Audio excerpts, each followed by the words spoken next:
Hey guys, how are you all? Welcome to Let's Start Story on What If Harry and Adam's Pain Changed the Fate of Magic Forever. So do 4 blue hearts, comment, be sure to subscribe to our channel and like this video, and please share with your friends and watch till end. Also check out Patreon for I have upload Harry x Hermione uncensored spicy version, link in description. Harry also thought about his beloved owl Hedwig, who was killed the night he escaped from Privet Drive. He really missed her. He remembered when he first got her, it was his first ever trip to Diagon Alley. Hagrid, his half-giant friend, had bought her as a birthday present, his first ever in fact. He had never had gotten one before that, that's why he cherished her so much. Dobby T. He house elf was also a causality of this stupid war. He was a friend that helped him in the strangest ways, or at least Dobby thought he was saving Harry. They met in Harry's second year. The reason H.E. died was because came to Malfoy Manor and saved them, and Luna Lovegood and Mr. Ollivander. Bellatrix Lestrange had thrown her knife and it hit Dobby. The final battle was at the forefront of his mind. When his best friends Hermione and Ron came over to him. "Harry, you alright mate? You looked pretty far into your thoughts." Ron asked, concerned at how his friend had been after having killed the most feared wizard in the entire wizard world. He sure as hell would be a wreck right now if it were him. "I am okay, just glad that it's all over so I can live the rest of my life without any problems," Harry answered with a strained smile. His friends could see the pain in his eyes. "Amen to that," Hermione chimed in. Harry started to get up and the 3 of them walked back to the ruined school to if everyone that hadn't died was alright. They walked up the stairs to the school and there was Ginny and Molly. "Harry, I was so worried that you hadn't made through the final battle," Ginny said sweetly as she latched herself onto him. Harry so uncomfortable he wondered he had ever gone out with her in the first place. She was too clingy. Ron saw how uncomfortable Harry, so he pulled Harry away into the Great Hall. What they saw there was a sight he never wanted to see. The enchanted ceiling was destroyed, never show what the sky was showing at any moment in time. The walls were crumbled, and the tables were destroyed. "All this damage, I wonder if the school ever be rebuilt," Harry said as he cursed Voldemort for what he had done to what he called home. Hermione looked around at all the dead bodies that haven't been moved. They include Fred Weasley, Arthur Weasley, Bill Weasley, Ron's eldest brother, Remus Lupin and Colin Creevey.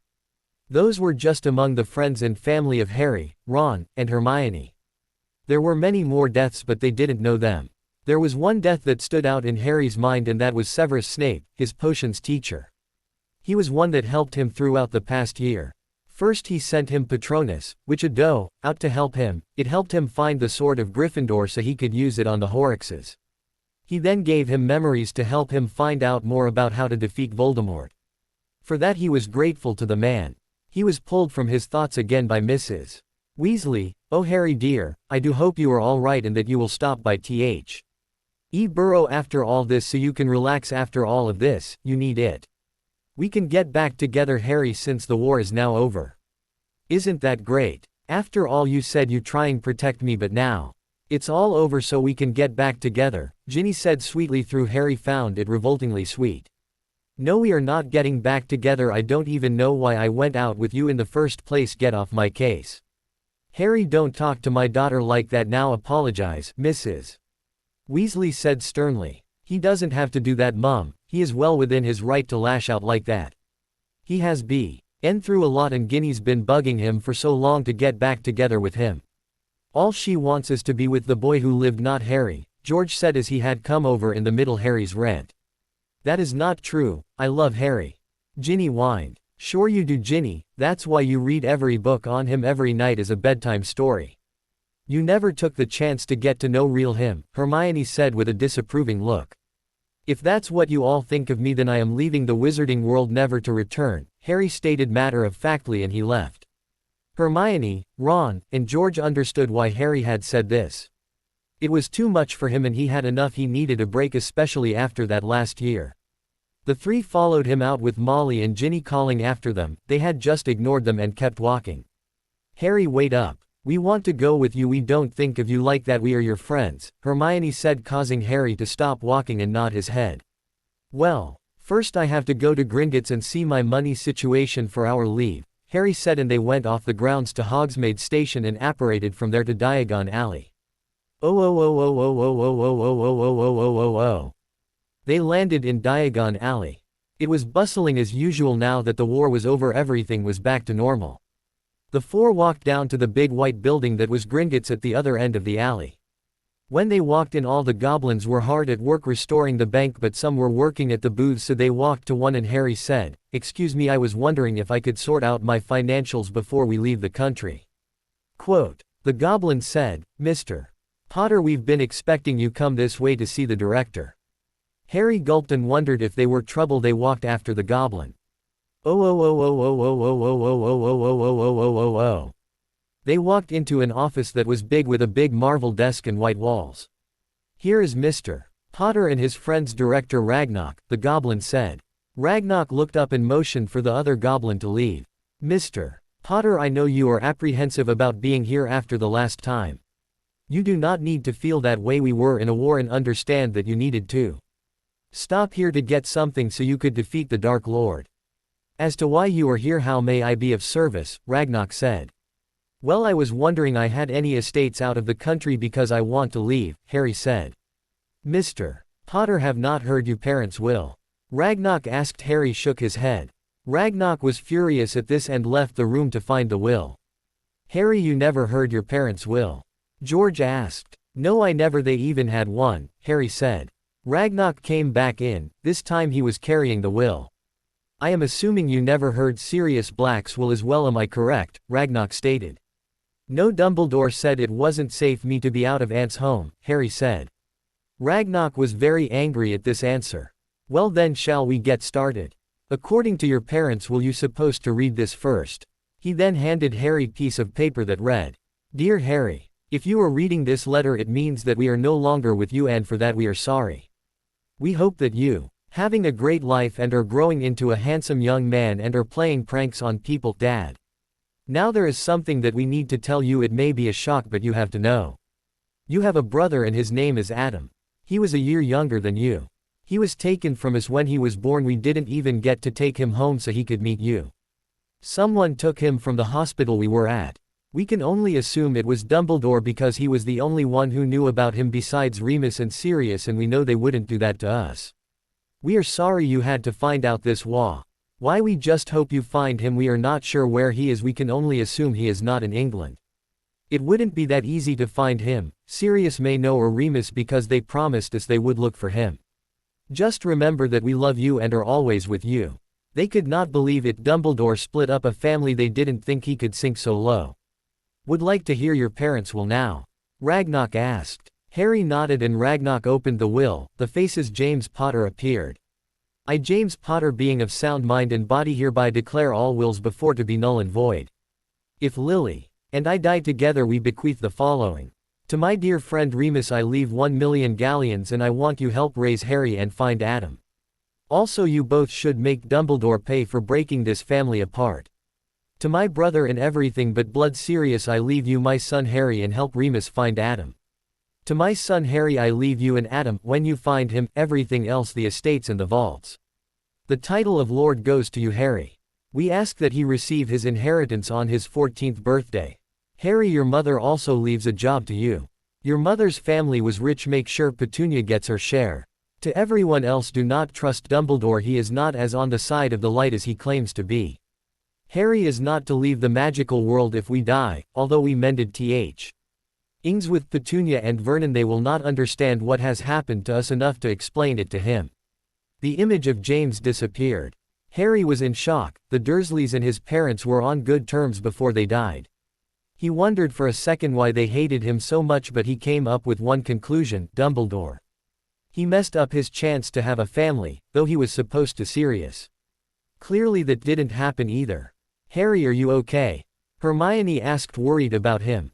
Harry nodded. "I really hate Dumbledore now. The Dursleys were on good terms with my parents. What the hell did he do?" he asked rhetorically. "Lord Potter, since Mr. Lupin and Lord Black did not hear the will, what shall I do with their share?" Ragnarok asked. "Could you please give them to Hermione and Ron? I am sure Sirius and Remus would have wanted that," Harry ordered. Hermione and Ron were shocked. They couldn't believe Harry would do that for them. George was okay with that because they were his Saint friends, and beside that Harry had given him and Fred his Triwizard winnings so they could start up their shop and it were doing well. Lord Potter, do you wish to see the list of estates you own? Yes Ragnarok, I would, Harry said. Very well, I will need a drop of your blood so we can also see you inheritance as well, Ragnarok stated. Ragnarok then handed Harry a dagger with which he pricked his finger. Drops of blood landed on the parchment and estates appeared. Gryffindor Castle, Potter Cottage in Godric's Hollow, Potter Manor in Angel Grove, California, United States, North America. Number 4 Privy, T Drive, rented by Petunia and Vernon Dursley.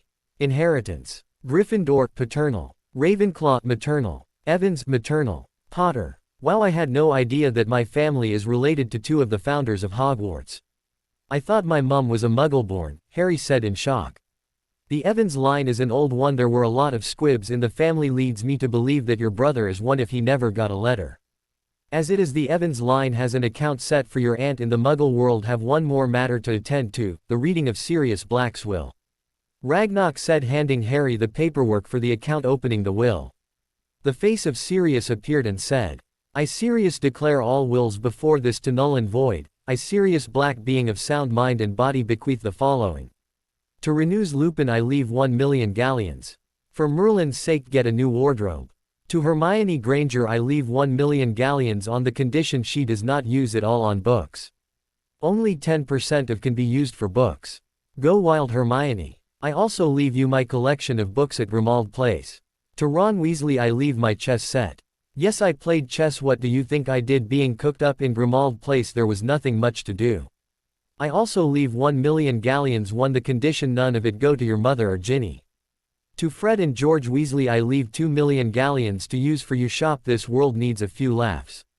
To Gryffindor Tonks, you can't get me for that. I leave 1,000,000 galleons. To Andromeda Tonks I hereby reinstate you into the Black family and leave you 1,000,000 galleons. To Harry Potter I leave everything else, the rest of vast fortune, properties, and the title of Lord Black. Also I located your brother, he is in Angel Grove. I had to work with your aunt and UNC. Let find that out, they know who is raising him. According to Petunia you have another Aunt Rose and she has him and possibly treating him bad. I am not sure, asked Petunia. The image of Sirius Black then faded away. Hermione was thinking about something after hearing that last bit of info and said, Harry, I have a cousin in Angel Grove, her name is Kimberly and she knows about magic. I write to her all the time except this last year. She said in her last letter that she had a new friend named Adam Park the First. Wonder if it's him. Harry smiled at this new information. I guess we are going to Angel Gr. Ove as soon as I finish what I am supposed to do here. Lord Potter Black, what would like me to with Mr. Lupin's and Mr. Weasley's money? Ragnarok asked. Harry didn't need to think about this, he said. Give Fred's money to George and Remus, part to Gryffindor Tonks as they were married. Very well, would you like me to set up one of your homes for you live as well? Perhaps the one in Angel Grove as it is you are to be going there. Rannick said. That would be perfect, and can you also make sure there are enough rooms for my friends, my brother, and I? If what Sirius will states is true I will nay. Ed to get Adam away from my aunt as soon as possible, Harry commanded. Hermione chimed in, you don't have to do that, I am sure we can find another place. Hermione, you guys are staying with me and that is final. Harry said with a determined glint in his eyes. That is awesome Harry, I'll just need to commute through the flow if you have fireplace to get back to my shop here, George said. You know what, George? My cousin says that there is a place where wizards go for their supplies where she lives. You can open a shop there, especially with the money you just received, and you know what I'll put a little in myself. As Sirius said, I need to have fun with my money, Hermione said with a playful glint in her eyes. I will put some in too, George, Ron stated. I will put more in as you are doing well here. I bet you would do well there as well, Harry said with a kind smile. Wow. Thanks you three, especially you Harry. You gave us our start, George said with a thankful smile on his face. No problem, now we just have to make up a contract that states that we are all partners and we each get a share. Everyone agreed and Ragnarok drew up the contract and gave the deed to empty store lot and also the deed to the manor. Well, I guess all that's left is to tell Lee that he has to run things here, George said. Lord Potter Black, I will have a Muggle credit card to your account set up.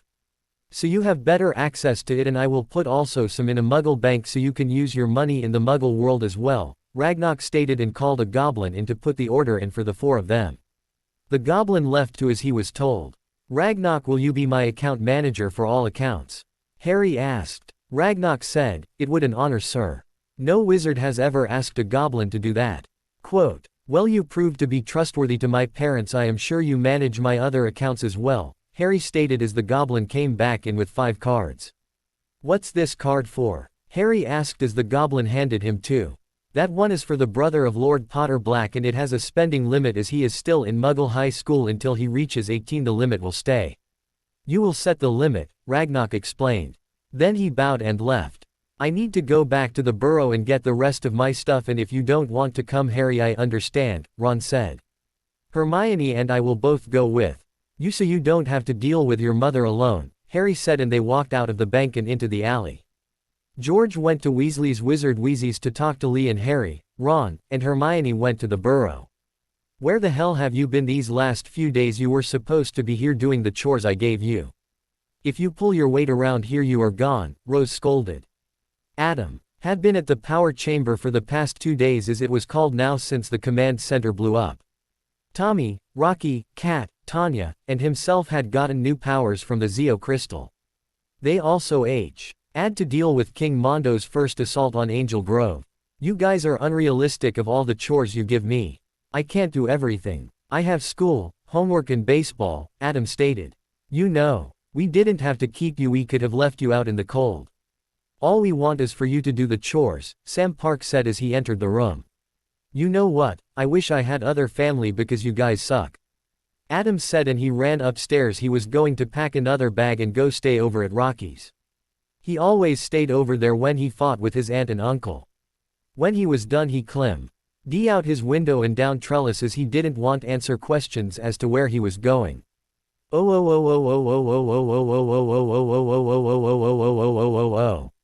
Harry, Ron, and Hermione landed at the burrow after they left Diagon Alley. The burrow looked different since Christmas of 6th year. It was all one floor now. It wasn't a problem because it was only Ginny, Molly, Ron and Arthur living here when Arthur was alive. They walked in the kitchen ready to face anything that they knew was coming. Where have you 3 gone and where is George? Molly asked as was making dinner. We had to go to Gringotts to take care of a few things before we leave, Ron said.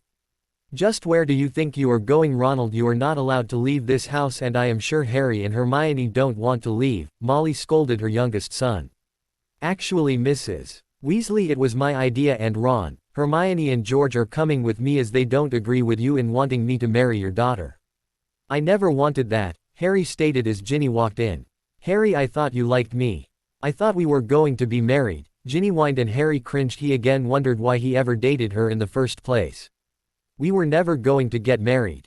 Actually, I would use my entire inheritance to get the hell away from you, Harry said, the truth showing in his eyes. Inheritance? What inheritance? Molly said. She thought of the huge wedding that Harry and Ginny would have.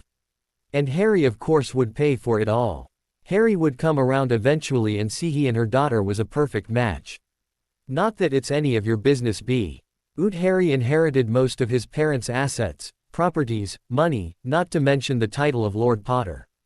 We also got some money from Sirius as well as some of his belongings.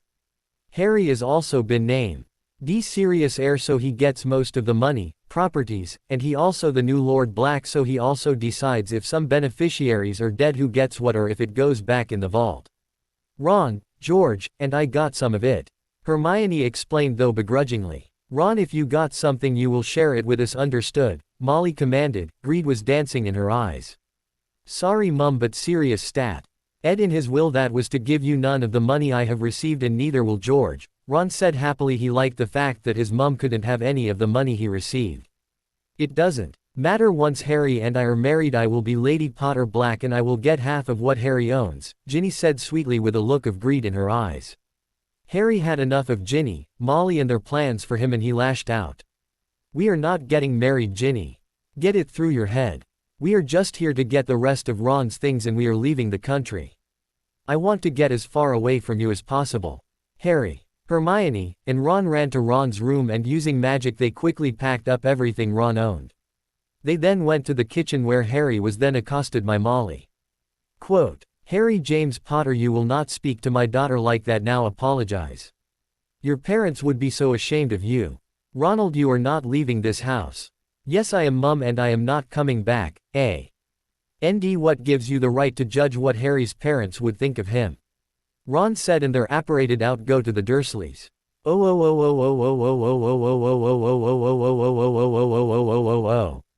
At Weasley Wizard Wheezes George walked in and he saw Lee Jordan, his and Fred's best friend. As the store wasn't too busy, he motioned for Lee to follow him. Hey Lee, I am leaving to start a store in America.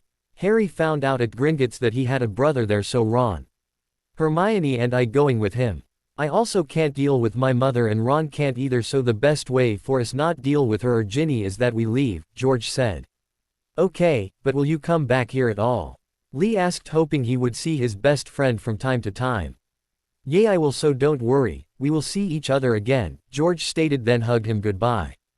Good luck. I hope Harry finds his brother, Lee called after him.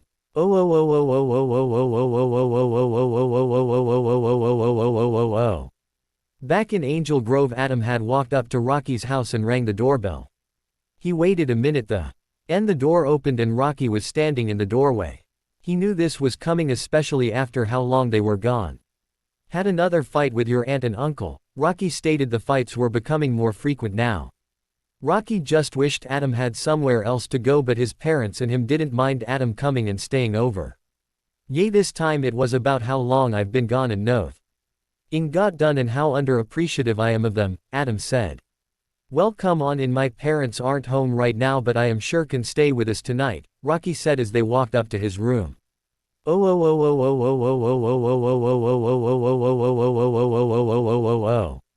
Harry, Ron, and Hermione land in front of number 4 Privet Drive. The Dursleys returned there just a couple days ago. They walked up to the door and knocked. After about a.m. Newt, the door opened and there stood Aunt Petunia with the phone her hand. Her sister had just called complaining about Adam again. Rose treated Adam the same way they treated Harry, but the difference was they were told to. She just did it because she is a bitch and she hated the kid. Hello Aunt Petunia, I was wondering if we could speak with you, Harry said. Sure, I was wondering when you were going to come back here. I have thing to discuss with you as well, Petunia said as she led them into the living room. Boxes were still sitting around the house with all of their belongings.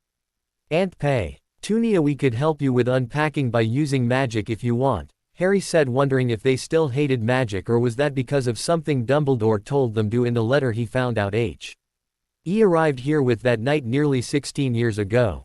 Harry, that would be a help. We never actually hated magic, it was just something we had to do. Dudley doesn't actually hate you either, we just told him to because we had to, Petunia said as they sat down on the couches. Harry, I was hoping you make it out of that war of yours alive, Vernon Dursley said. He walked into living room. Yay, I made it and I have something for you too. Here, Harry said as he handing them the folder that Ragnarok gave him. Petunia opened it and gasped. She couldn't believe it, her family was this rich. You come from a long line of what wizards call full-blood wizards with no magic, squibs. I don't even know who the last known wizard was before my mum, since she was the first in long time.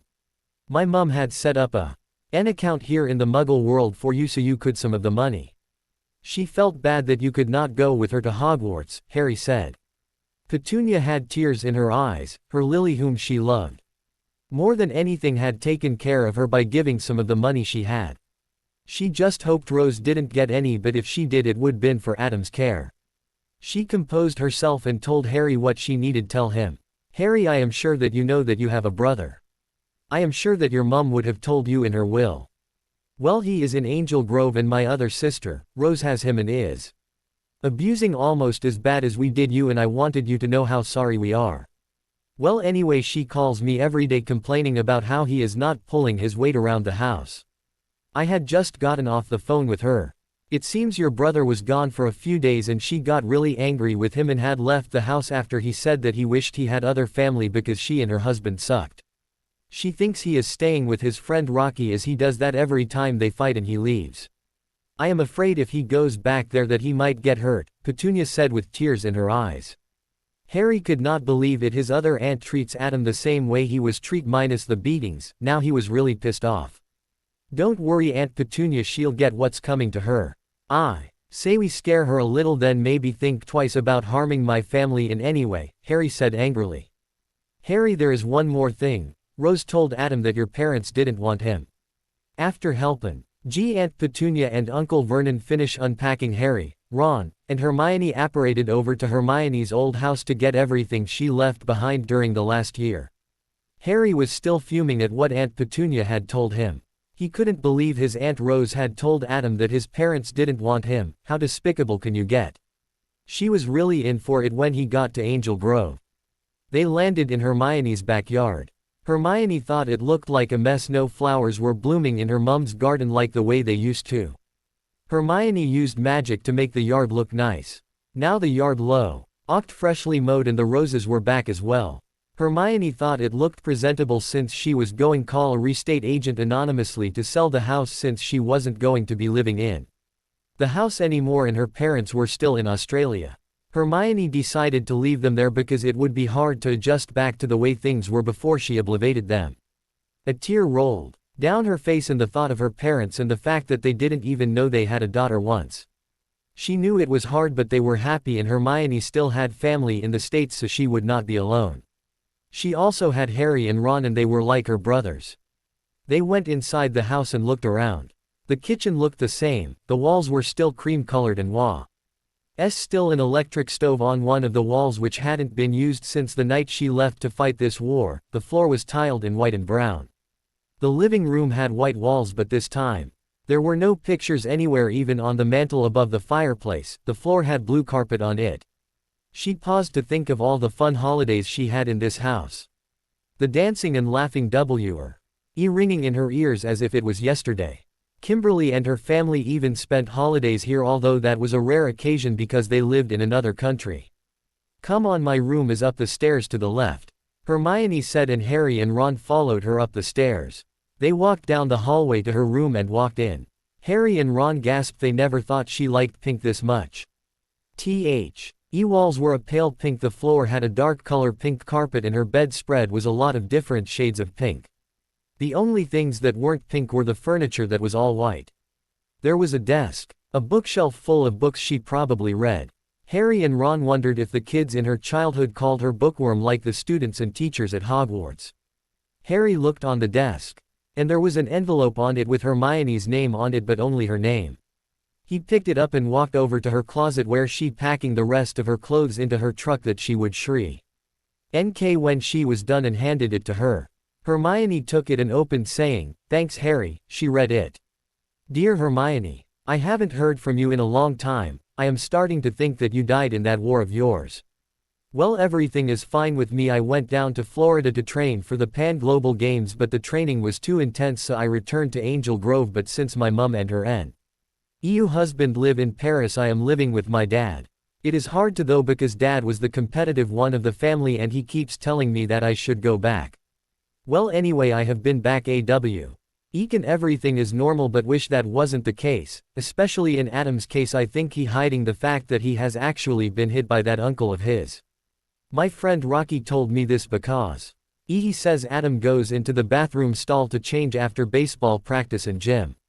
I so wish he had other family, cause he looks like it's killing him to do what they ask since they are not realistic with the chores he does. Rocky told me in confidence that Adam said they don't let him sleep until his chores are done.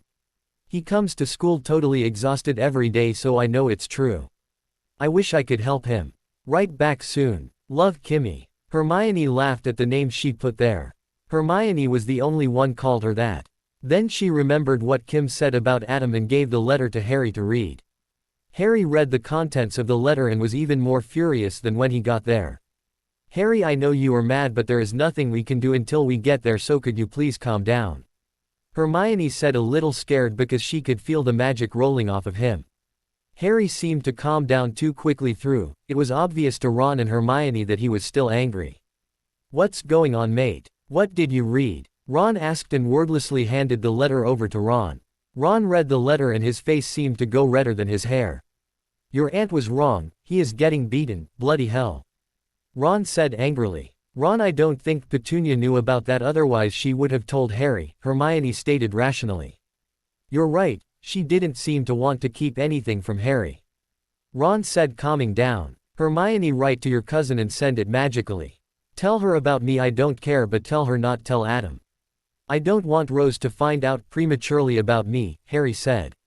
Hermione nodded and wrote a quick response to her cousin's letter and sent it off by say, Angel Grove Kimberly Hart, and snapping fingers the letter was gone. I did that all the time since I didn't have an owl to send my letters with, Hermione stated matter-of-factually.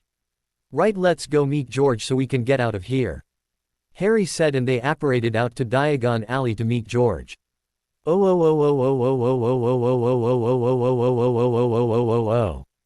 In Angel Grove, Kimberly was sitting in her room thinking about what Rocky told her. Adam had stayed the night again at Rocky's, and this time their just argue meant between Adam and his aunt had been about where he had been over the last 2 days before that. She thanked God for that. She knew of course that they were in the power chamber for most of the time. And then they had to deal with King Mondo for the first time. Rocky told her that, and Tommy got mad because he said she wasn't a ranger anymore, so why should she know what was going on for? Cat had asked her if she wanted her powers back, but she declined, saying that Cat was the Pink Ranger and she wouldn't take it away from her. Tommy had been upset with her since she broke with him before she left for Florida. When he found out she was back, he was mad because she never told them. The other Rangers welcomed her home with open arms. She even got to meet Tanya, the new Yellow Ranger. When she asked what happened to Aisha, Tommy got snappy with her again. Adam and Rocky told her what happened. The command center blowing up, Galdar and Redo taking the Zeo crystal, and them getting their powers and everything else. She was so lost in her thoughts she didn't notice the letter sitting on her wooden desk. She picked it up, opened and read. Dear Kimmy, I am sorry that I didn't write before, the war just ended the other day. I am sorry to hear about the Pan Globals, but it's just as well you were never really that competitive and your dad shouldn't make you feel bad for quitting. I am writing to you to tell you that my friends Ron, Harry, George, and I are coming to Angel Grove soon. You don't have to worry about Adam anymore because my friend found out through a letter that was left to I am from his parents that he has a brother and it's Adam. Please don't tell him yet. Harry is going to make them pay for what Rose and husband had done to his little brother. Meet us at this address in 2 days, 4575 East Woodland Road. Love, Hermione. Kim breathed a sigh of relief that her cousin was still alive and that Adam was going to be safe soon. His brother was coming for him. She only hoped that Adam would be able to hold on for just a little bit longer.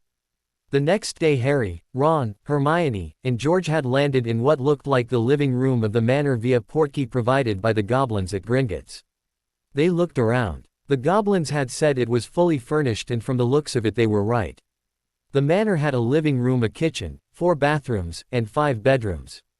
The living room was big. It had a fireplace which they would connect to the Flow network soon. It also had a recliner in one of the corner and 2 couches perpendicular to the flat-screen TV which was on the south wall. The walls were off-white and the carpet was a pale blue. The front door was near the north wall. The kitchen was in Harry's opinion huge. The Dursleys' kitchen was a lot smaller, he would always bump into the Dursleys. Which even if the Dursley kitchen was bigger he would bump into at least his uncle and cousin because they were big guys. The kitchen had a white electric stove in the east wall and a microwave above the counter on a shelf to the left of it. The refrigerator was on the opposite wall as the stove. There a round kitchen table that was brown on the top and legs were green. The chairs around the table matched it, with the seats being brown and legs and back of the chair being green. The walls were peanut butter. There was also a counter where they could eat as well. The counter was blue and beige, it was also a marble pattern. The chairs around the counter were tall and they were wooden brown. The bedrooms were upstairs as well as 3 of the bathrooms as well. The first bedroom right off the staircase was the master bedroom, which everyone decided that Harry would take because it was his house. It had a tan-colored desk, a king-sized bed, a closet that wasn't huge but it wasn't small, and 1 dresser. The bedspread on the bed was all different shades of blue. The walls were a dark blue but not quite midnight blue. The floor was wooden with a blue rug at the foot of the bed. No pictures were up, but Harry would fix that later. There was an adjoining bathroom. I was your standard bathroom with a sink and a long counter. The counter was beige marble. The tub was white with an overhead shower. The next bedroom, which was also connected to that bathroom, didn't really have much because they were going to leave that one for Adam. The next bedroom Hermione called. It was just like her bedroom at her old house with pink everywhere. This time though it was much bigger. Her bed was even bigger, it was a queen instead of the full she had at home. She never grew tired of that color pink. There was also a bathroom connected to it. It was same layout as the first one, but the only difference was there was no other bedroom attached to it. The fourth bedroom was called by Ron. He couldn't believe how big the room was. It was much bigger than the one had at home, though it wasn't as big as the master. The walls were red and yellow, and so was the bedspread on the queen-size bed. There was a brown desk in the corner, and the dresser and the bed were the same. George's room had a green and orange walls just like the Irish Quidditch team. The furniture consisted of a desk, bed, dresser, and a bedside table, as did the other ones. The color of the furniture was brown like Ron's. George, just do me a favor, keep the explosions to minimum, Harry said half-jokingly. You got it, Harry. Quote, they spent the next day getting settled into their new home. They wanted make it presentable because Hermione's cousin was coming in 2 days and they didn't exactly want to look like they had just moved in even though they just had. 2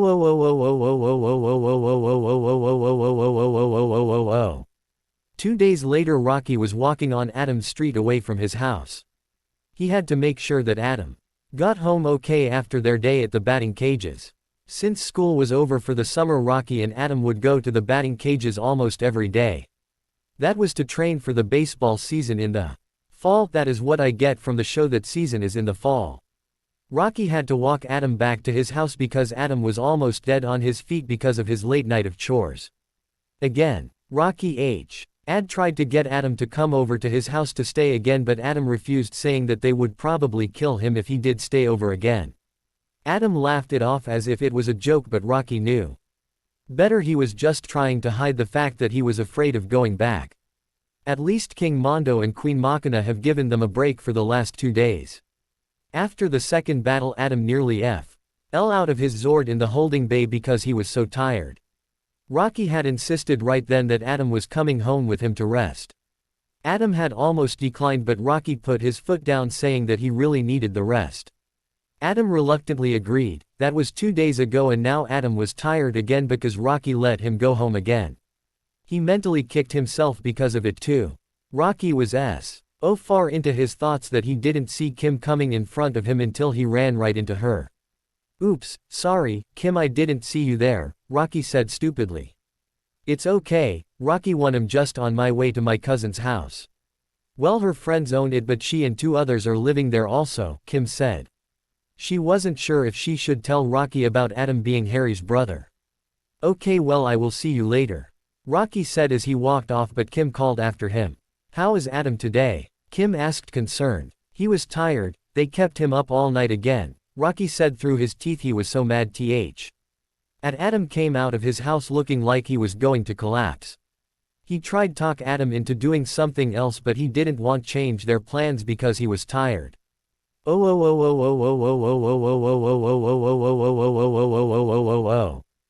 the park house, Adam was walking up the stairs to his room when his aunt yelling at him. I thought I told you that you couldn't go out because you have so many chores to do today. You know what, I don't give a damn. I have a life too.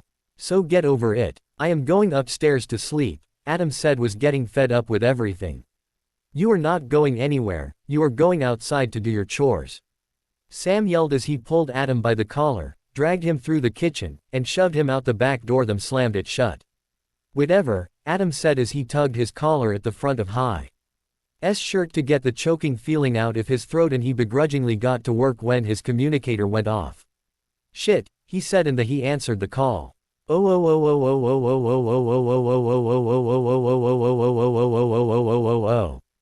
Kim Sue. Elle didn't believe it. Adam was up all night again.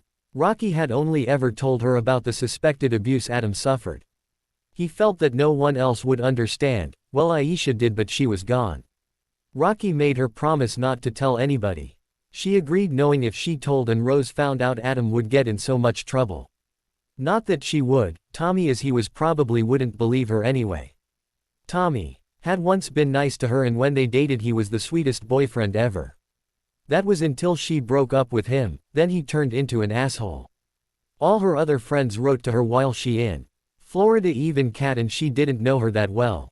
She had told Kim that she had once had a crush on Tommy, but since he treated Kim like she's something you scraped off your shoe, the crush and some respect for Tommy was quickly gone. She kept walking to her cousin's house, all her thoughts weighing heavily on her mind.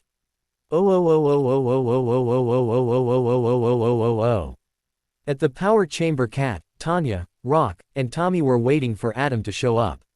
Tommy couldn't take it. Adam was always late. Sometimes he wondered if Adam cared about keeping the city safe at all. Where the hell is Adam? He should have been here by now. Ami asked impatiently. His patience for Adam was wearing thin. He had petitioned the other Rangers for them to replace Adam as the Green Ranger, but Rocky flat out refused, and the other Rangers and Billy stood with him. He'll be here. Tommy, take a freaking chill pill, Rocky said, getting really annoyed with Tommy being such an ass to Adam. At first Tommy was nice to Adam when he first started as the Black Ranger, but as things got steadily worse for Adam at home, he began coming a little later than everyone else. Rocky is right, Tommy. Adam will be here, so calm down, Billy said, and as if on cue Adam had teleported in. King Mondo's attacking again. Adam, what the hell took you so long? Tommy said, seething. He wondered why Adam was so inconsiderate. As you said, King Mondo's attacking, so let's get to it, Adam said, not wanting answer Tommy. He said the same thing to him the last 2 times King Mondo attacked. Then they morphed into action. Kim walked up to the door and rang the doorbell. A minute later the door opened. Standing there was a tall red-headed man with freckles, and he was wearing a brown t-shirt and blue jeans. He looked not much older than herself. Can I help you? Ron asked, wondering this girl that looked a lot like Hermione minus the bushy hair was. Yes, my name is Kimberly Hart. I told was that my cousin Hermione Granger lives here, or at least this is where she would be, Kim said. Ron, for Merlin's sake, will you let her in already, said a man with wild black hair and round-rimmed glasses on. He was wearing a green and blue striped shirt and black jeans. Kim could swear that he looked a little like Adam. Maybe this was his brother. I am Kimberly Hart and I am looking for Hermione Granger, Kim said again, but this time to the black-haired man. She'll be down as soon as Ron goes to get her, Harry said, and motioned for Ron to go get Hermione. Won't you please sit down?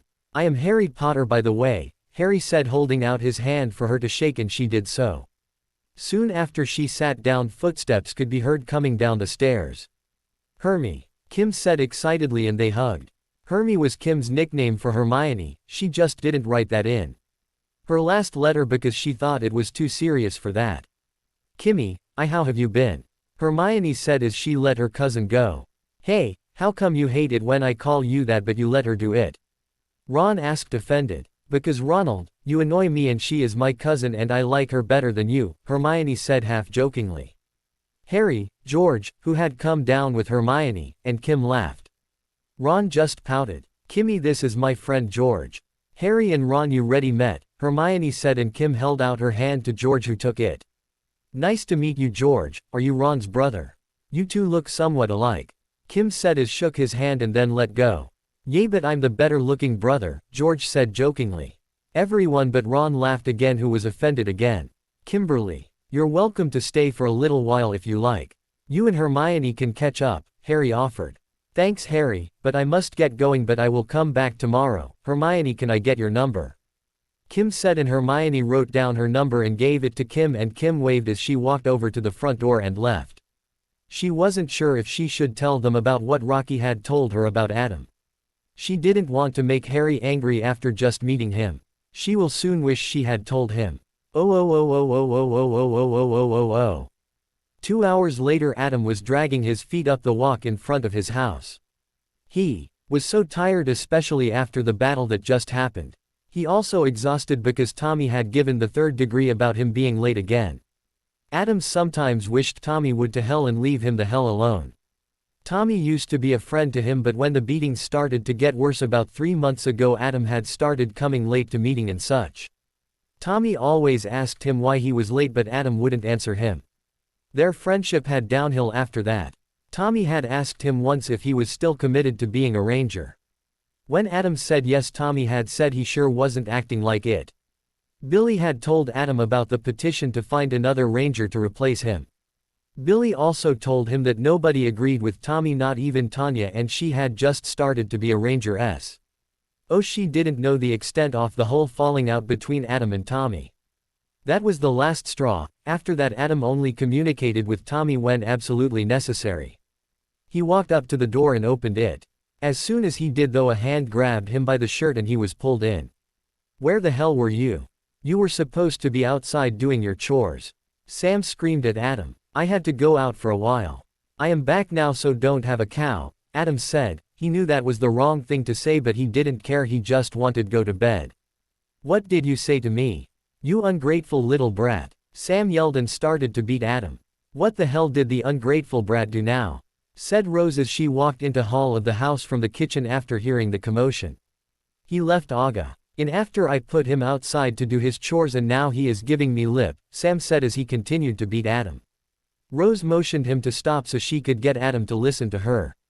She grabbed him by the collar and said, "You pack your stuff and get the hell out of my house and my life." She then let him go and Adam slowly made it up the stairs into his room. He only packed his essentials. He knew Rocky would help him with the rest later. Adam knew they were angry, so for occasions such as this he put a lock on his door and locked it so they couldn't get at any of his stuff and destroy it. Adam T. Hen walked out the door, not even looking at them. When Adam got about 2 houses away, his legs buckled beneath him because he was in so much pain. He pulled out his cell phone and called Rocky. He knew Rocky would help him.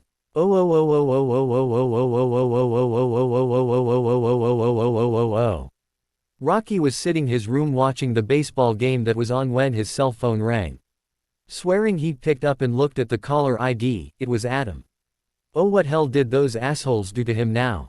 Rocky asked to himself as he answered the phone. Adam only called this late if he was in trouble. It was now 9 o'clock. What happened this time, Adam? Rocky asked, and Adam told what happened. Hold on, I'll be right there, Rocky said as he hung up the phone. He then ran downstairs. Rocky, where's the fire? Rocky's mom half joked. Adam's been kicked out, Mom, I have to go get him. Rocky stated. All right, son, bring him here. He can stay here with us, Rocky's dad said, and Rocky went out the door. Rocky got in his dad's black Ford Fusion and drove the 2 blocks to Adam's street. What he saw made him really scared. Adam, lying in front of one of the houses on the street, was a very bloody and very beaten. Rocky guessed that his legs gave out and probably passed out from the pain. Rocky parked the car and ran out of the driver's side, almost tripping out of the car. Rocky then ran over to Adam and bent down and swung one of Adam's arms over his shoulder and dragged Adam back to the car. Rocky then went back for Adam's bags. Come on, buddy, wake up, we're going back to my house, Rock said as he got back into the driver's side of the car. Adam then opened his eyes and weakly said, thanks, Rocky. Anytime, buddy, Rocky said as he drove back to his parents' house. The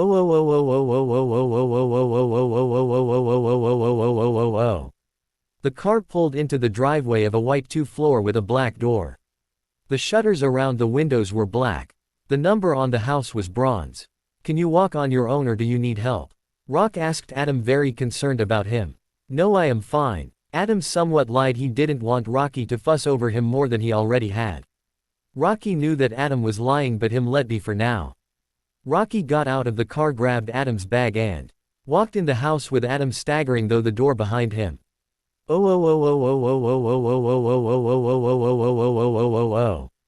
Rocky's mom got up and walked up to Adam and hugged him. She couldn't believe how beat up he looked. Adam was like another son to her, and she couldn't believe his aunt and uncle had gone so far as to kick him out. Adam, I was so worried about you. Are you alright? Rocky's mom said worriedly as she let him go. Adam nodded, not saying a word. Why don't you go upstairs and get cleaned up, Adam? Rocky will help you in a little bit, Rocky dad said, and Adam slowly walked up the stairs. Once Adam was out of sight, Rocky's dad turned to him. Kimberly called, she said she has some news for you, he said, and Rocky took his phone out and dialed Kim's number.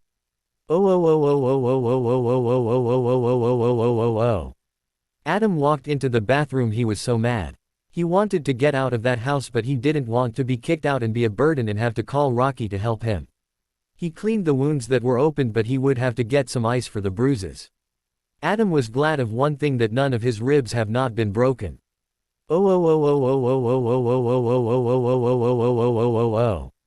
Rocky hung up his phone with a smile on his face. Kim was freaking out, wondering if Adam was okay. Rocky told her what happened. Kim cried for about 2 minutes before calming down and then told him what she wanted to tell him. She just gave him the best news ever. Adam had other family and they were here in Angel Grove. Kim thought it was too late to call Hermione right now, so she decided to do it tomorrow. When Rocky was done talking to Kim, he went upstairs to check on Adam. He walked to the bathroom and knocked on the door. "Come in," Adam said. "Are you okay, Adam? Do you need any help with anything?"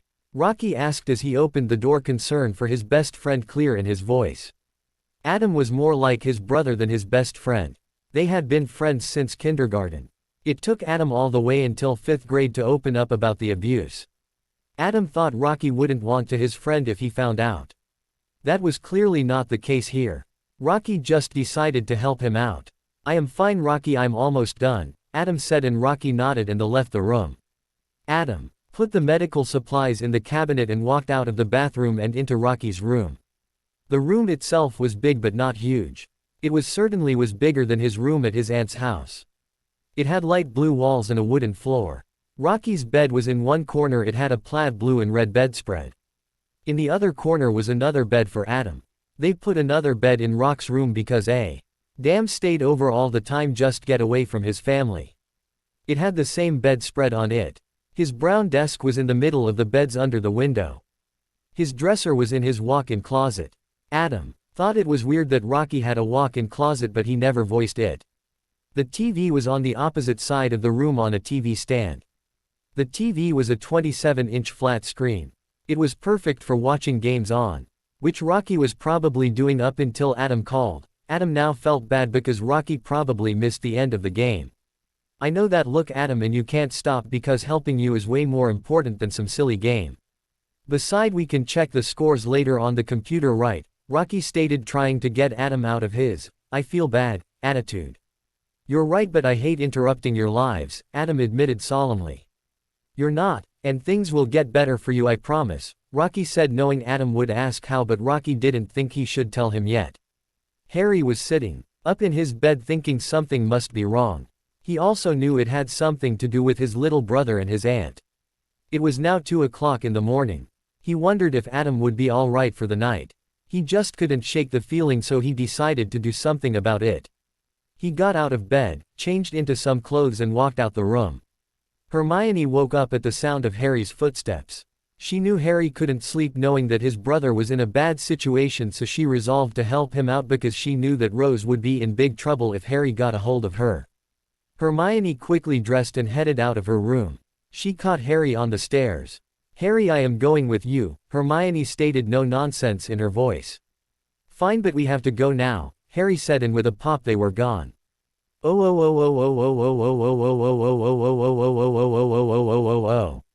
They landed on the street that was the piece of paper his aunt gave them. Now they just had to find the house. The houses on the street were very different than each other. One house was a regular town with tan siding and a white front door. Another house had 2 floors with blue siding on it. The house number they were looking for was 6655. They eventually found it was in the middle off the block. It was a 2-floor with brown siding and a black screen door in the front.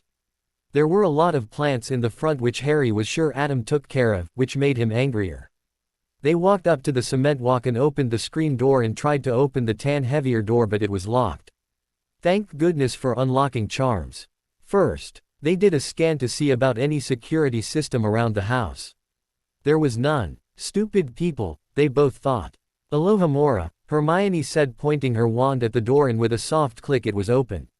Harry and Hermione walked inside and shut the door quietly behind them so they didn't alert the occupants of the house to their presence prematurely. They looked around the first floor. To Harry it looked like the Dursley home. The kitchen was a little ways down the hall next to the staircase, and the living room was to right of the front door, from what they could see in the dark. There were no pictures of Adam anywhere, just pictures of a woman with brown hair and skinny face and man with black hair, and he had a chubbier face but not like Uncle Vernon. This way, if I am correct, the bedrooms are upstairs. Harry whispered to Hermione. They walked up the beige carpeted staircase, at least that's what they thought it was. They couldn't see in the dark to make out any particular details. When they got to the top, they walked a little ways down the hall to the first door, which was locked. Harry supposed this was Adam's room. Hermione unlocked the door and opened it and looked in. This was definitely Adam's room. It looked like a teenage boy lived in here. There were posters of what they assumed was American baseball players, they weren't sure though. Hermione and Harry had spent some time learning about the Muggle sports in America on the computer over the internet that was set up in the house. They closed the door and once again locked it. Harry had first thought the lock was for his aunt and uncle to keep Adam in the room, but now he thought better of it in that it was Adam's way of keeping them from destroying things. Harry did wonder where Adam was though. He hoped he wasn't too late and that Adam was still alive. They kept walking down the hall. There was a bathroom, what they assumed was a guest room. And at the end of the hall was a room which Harry assumed had to be his aunt and uncle's. Judging from the snoring coming from the room, he was right. Harry turned the doorknob and pushed the door so hard it slammed on the opposite wall, waking the occupants of the room. "Wake up, you assholes," Harry said loudly, but not loud enough to wake the neighbors. "What the hell?" Sam asked groggily as he was still waking up. "Who the hell are you and what do you want?" Rose asked, quivering as angry green eyes bore straight at her. "I, my dear aunt, am your nephew Harry, and I am come to teach you a lesson on treating people nicely," Harry said angrily, and he zapped them both. "I don't have another nephew. Now get out of my house," Rose said, playing stupid after the effects of the zapping wore off. "I am Lily and James Potter's firstborn, and no, I am not done. Yet you are the most despicable people in the world. You make my little brother stay up until he is done with his chores and you beat him when he is not done. I have heard from your sister Petunia that you beat him too, is it true? Answer me now, or you will regret ever meeting me. Oh, and why did you tell him that my parents didn't want him?" Harry yelled, pointing his wand at them. They hadn't answered after 2 minutes, so he pointed his wand at them and zapped them again because he wasn't getting his answers fast enough. They were shaking with fear and from the after effects of the spell. Rose knew her sister Lily was a witch, so this must be her son. He was a freak just like her. "Now are you going to answer me, or will you risk me burning a hole in you heads next and not just zapping you?" Harry asked. Harry was so angry at these people Hermione could feel the magic rolling off him. "I am Hermione Granger and you better answer him. I have seen what he can do when he is angry. You'll be lucky if you get away from alive," Hermione stated calmly, but she was furious with this woman for what she had done Adam as well. "Yes, we told him that because said in the form an Albus Dumbledore, and yes, we beat him. The ingrate deserved every last one of those beatings," Rose said, though she was scared of this boy no man standing at the foot of her bed. "Albus Dumbledore is a manipulator. He manipulated me and now you. He stole my brother from the hospital which he was born in and gave him to you. My parents loved him from the minute he was born till the day they died, and I am sure they still do. If you didn't want him, why not put him in a foster home, you foolish assholes?" Quote, "The letter said that if we did that we would be hunted down by a group called the Order of the Phoenix and kill D for not obeying him, keeping the little ingrate," Sam said, seething. "How dare this kid come in here and demand answers from them? Fine, but you will tell me where he is, or I will kill you. And IAMCA. LLING the authorities in having arrested for abuse and neglect of Adam. You two will never be responsible for another child. If you two come anywhere near Adam, if you are released, which I doubt given the severity of your crime, I will hunt you down and kill you myself. Do I make myself clear?" Harry yelled. "Perfectly. We don't know where Adam went when kicked him out. We can only assume he went to his friend Rocky's." Rose said truthfully she didn't want to anger her nephew further. "Fine, I will find where that is. I hope you two rot in hell after you stay in prison. Don't worry, when I find a damn and I get him to testify as to what you did to him. You be there for a long time. You might even die in prison. They don't take kindly to people like you. Until the authorities get here, I am going to give you a dose of your own medicine. Don't go telling people what I did to you, they won't believe you anyways," Harry said, and he pointed his wand at them and said a spell to make them feel what Adam felt when they beat him. Harry and Hermione walked out of the house. Harry used the cell phone Hermione bought to call the authorities on the way out of the house. "You showed restraint there, Wondered if you were going to kill them or not, Hermione said after Harry hung up the phone. They were going to be arrested tonight. I don't believe in killing people if I don't have to. I just want them to rot in jail for what they've done to Adam. Giving them a dose of their own medicine will teach them not to mess with me. Harry said as they continued their walk home. Harry needs some time to cool off before they got home.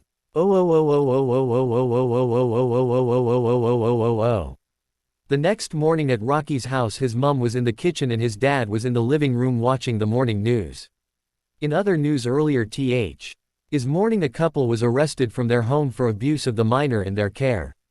The call came from an anonymous person who said they were beating his brother and that have done for a long time, said the newscaster on the TV. Hey honey, those relatives of Adam's have been arrested, Rocky's dad said.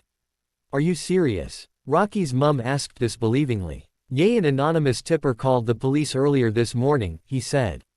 Oh my god, Adam is finally free of those people, she said as she sighed in relief. Harry and Hermione got home and were greeted by curious looks from the Weasley brothers. Harry and Hermione took so long getting home it was now after 7 in the morning. When Hermione walked past George and into the living room, the TV was on running the news. People had found out about Rose and Sam being arrested. Harry, your aunt and uncle are on the news, Hermione said as Harry walked over to TV. Looks like they're getting the kind of attention they deserve, Harry said calmly. After Hermione and his long walk he calmed down considerably. What the bloody hell did you two do last night? Why did you take us with you? Ron asked. Ronald, you would have encouraged RRY to kill those bastards and that not be good thing, would it? Hermione said, and Harry proceeded to tell George and Ron what happened. When they were done, the Weasley boys were in shock. Wow, Harry. I never thought you had it in you to do something like that, George stated in awe at Harry. While I don't believe in killing people, I do believe in getting justice for my family, Harry stated seriously.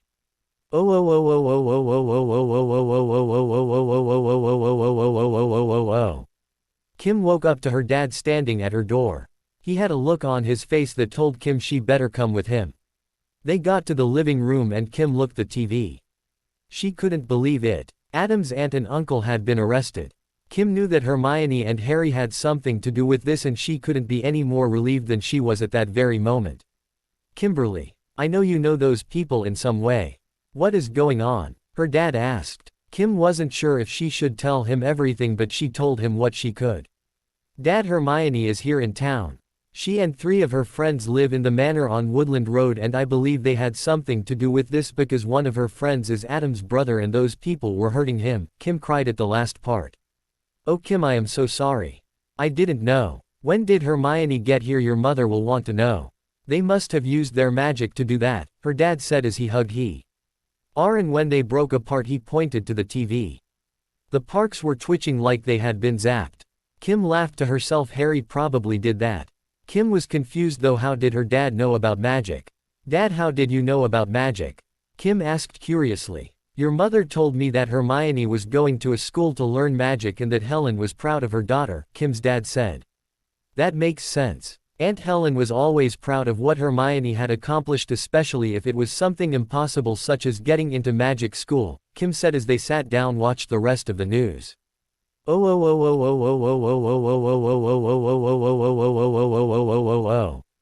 Rocky's mum went up to Rocky's room to wake up the boys. She couldn't believe what was on the news. She opened the door. Adam and Rocky were still sleeping, which was a surprise since Rocky always got up by 7. Okay boys, time to get up, Rocky's mom said as she shook both Rocky and Adam. They both moaned and opened their eyes. What's up, Mom? What time is it? Rocky asked groggily. Come downstairs boys, we have something to tell you, she said as she closed the door. The boys got up, got dressed and went downstairs. When Rocky and Adam got to the kitchen, they were more confused when they saw the adults' faces. They were all smiles. What the heck is going on, Mom? Why are you guys smiling? Rocky asked, more confused than ever. Something was on the news this morning, Rocky's mum stated. What, Mum? Rocky said, going impatient with his parents, which rarely ever happened.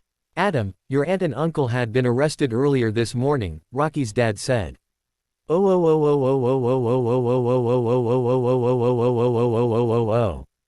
Tommy couldn't believe it. Adam's aunt and uncle had been arrested for abuse and neglect.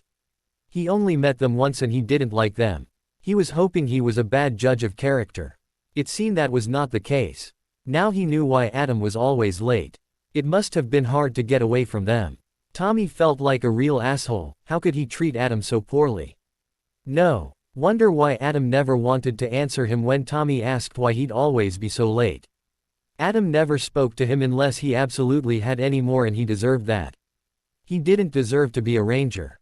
He was going to go the power chamber and turn in his morpher and tell Zordon to find a different leader. What good was he as leader of the Power Ranger Zero if one of his teammates didn't trust him? And if the cold shoulders were nothing to go by, the other Rangers were on Adam's side. Which he hadn't really expected, but it didn't make it any less true that they did. With those thoughts in his head, Tommy teleported to the power chamber to turn in his power morpher.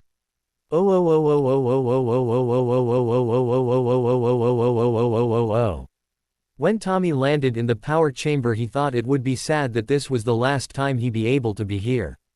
He enjoyed being a Power Ranger and being part of a team, but it was over now. Tommy, what are you doing here? King Mondo hasn't attacked in a while, so you don't need to be here, Alpha said as he came into the main part of the chamber where Zordon was. Zordon, Alpha, I am resigning as leader of the Power Rangers and as a Ranger period. Tommy, is there a reason why you feel that you have to do this? Zordon asked. As you know, I have been acting like a real jerk to Adam, and I just found out that I was in the wrong for acting the way I did. Because of that, none of the Rangers or even you, Billy, trusts me at all. Tommy said as he saw Billy came from around the corner. Tommy, I am sorry if we made you feel that way. We just didn't think Adam deserved to be treated that way, Billy said, feeling sorry for Tommy. It doesn't matter, Billy, it's over now, I am done, Tommy said sadly as he put down his morpher and communicator and asked Zordon to send him home.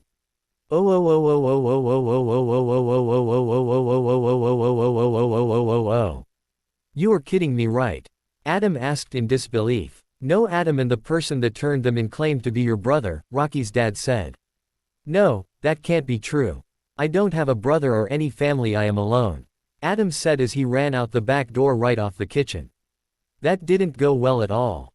Rocky's mom said. Yeah, I know, but he has basically been told that his parents didn't want him, mom, by those jerks. Then he finds out he has a brother who was probably raised by said parents. He just believes the world is against him being happy at this point, Rocky said.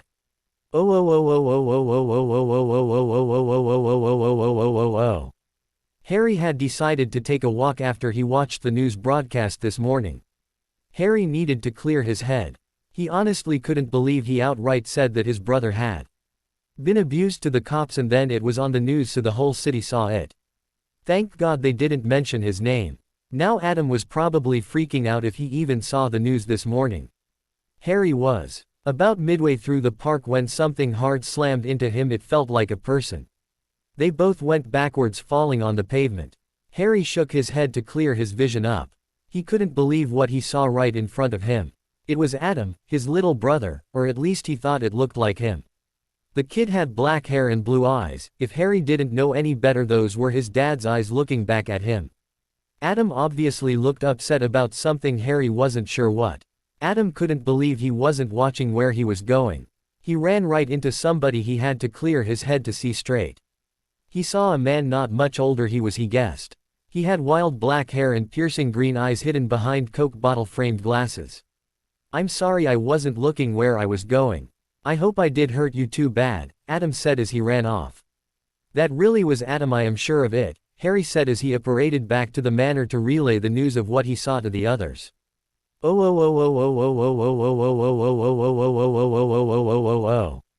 Harry came into the manor with a pop. He saw that Hermione, George, and Ron waiting for him in the living room. Curious looks on their faces. Harry, I thought you going to take a look around the city to see what's out there. What are you doing back here? Hermione asked. I was until someone ran into me at the park half a mile away. I could have sworn it was Adam and he looked really upset about what. I am not sure. Hermione, could you call Kim and tell her to bring a picture of him if she has one? I want to be sure, Harry commanded, albeit politely. Hermione did as shish. told, but she was still confused about why Harry was asking her to do this. Kim just hung up the phone after her cousin called, and for some reason Hermione asked if she had any pictures of Adam. Right. Now she was going through a box of pictures to try find one, and she did. She still hadn't unpacked the box of pictures from when she moved in with her dad. It was a picture of the 6 of them before she left for Florida. They were all smiling, with some of the guys putting bunny ears on the other innocent people picture. Adam was the one that put bunny ears on her. Tommy put bunny ears on Aisha, and Rocky even did it to Billy. Those 3 were always trying to be funny. Not really succeeding though, or at least that was the case with Adam and Tommy. Rocky was just crazy sometimes. When she got the film developed from her camera, and when she saw that picture, she laughing and crying because she missed her friends, so that was the real reason she came back, but she would never tell her dad. Add that because he would be really mad and send her right back. She took the picture and left the house.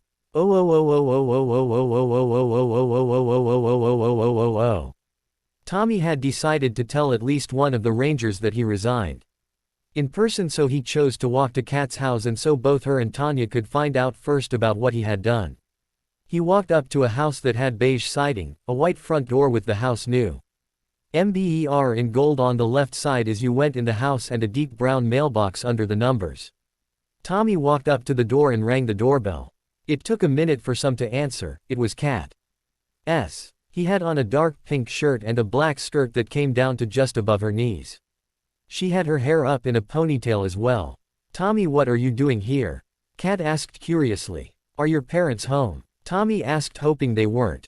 No, just me and Tanya. Why? Kat said. I have to talk to you, Tommy said, and Kat stepped away from the door to let him in. Tommy, what are you doing here? Tanya asked. I have to tell you girls something that will affect the team, but I really don't think I ought tell Adam yet because he has got enough going on right now, Tommy said. Do you want us to call Rocky here though? He is also part of this team, Kat asked. Not right now because I think Adam is over there right now. Did you girls see the news this morning? Tommy asked. No, what happened? Tanya asked curiously. Well, Adam's aunt and uncle have been arrested for abuse and neglect really early this morning, possibly before dawn, as that was on the early morning news, Tommy said. Oh my God, Kat and Tanya said at the same time. I know, I was shocked as well. I met them once and they seemed to dislike Adam in every way. They gave him some dirty looks when I was there, hiding what they were really doing to him. Tommy said, clearly pissed at himself for not seeing this before. Maybe then he would have understood better what was really going on with Adam. Do you think he has told anyone, and how long do you think this has been going on? Tanya asked. Yeah, he probably did. Rocky probably knew because he has been Adam's best friend longer than the rest of us. Aisha probably knew as well, but since she isn't here anymore, he probably relies more on Rocky to keep his secret, but because they were arrested earlier this morning, his secret is out, Tommy said. Damn, I wish Adam trusted us with this, Kat said. I am sure he would have, but they probably scared him into not telling anyone. I think Rocky figured it out without Adam saying a word, Adam explained. Oh man, what else did you want to tell us, Tommy? Tanya asked. I quit the team. Kim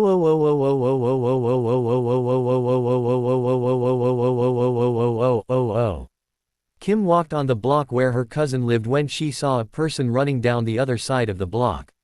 Of course she knew who it was. She would recognize that hair anywhere. Adam, wait up, Kim called out. Adam stopped and turned to see which direction the voice came from. He saw Kim running toward him. What's up, Kim? Adam asked. Kim thought he looked like he was worn out and his eyes were red. He had been crying and she wouldn't let him leave until she found out why. What's wrong, Adam? Kim asked, concerned about her friend. Nothing, Kim, and I really have to go, Adam said, and was about to leave when Kim grabbed his arm.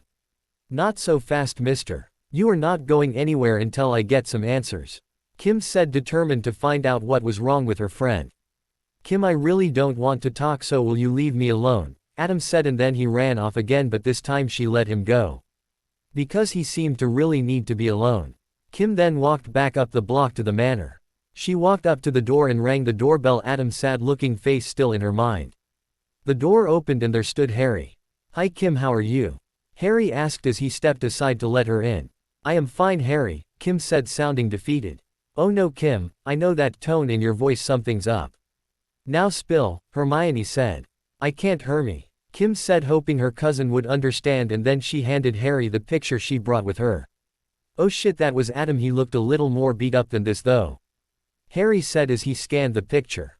Kim was confused at what Harry had said. Harry ran into who thought was Adam when he was out earlier, and when he got a good look at him he though. It was Adam, but he didn't know for sure, Hermione said, seeing the confusion in Kim's eyes. I just saw him outside down the block, Kim said. Do you know where he was going? Harry asked, hoping he would have a chance to talk to him. My friend Rocky said sometimes when Adam is upset he would go to either the batting cages or to the youth center to practice his karate, Kim said. Then let's go. Harry as he and Kim left to find Adam. Hermione thought they would really freak Adam out if they all went with Harry and Kim, so she, Ron, and George stayed behind. Oh. What, Tommy? I don't think I heard you right. Did you say you quit? Why? Tanya asked. She couldn't believe what she heard. Yay, I quit. Well, none of you really trust me anymore since I've treating Adam so harshly. And so I thought it would help if I quit, Tommy said. Tommy, you were ridiculous. Yay, we didn't think Adam didn't deserve that treatment, but we didn't want you to quit. I am sure if you talk to Adam, he will forgive eventually, and also I think you should talk to Kim as well because she doesn't deserve your harsh treatment either, Kat said sternly. I am not sure if they will forgive me, but I will try. Bye and thanks girls, Tommy said, and he left the house. The girls were hoping that Kim and Adam would even talk to him at all.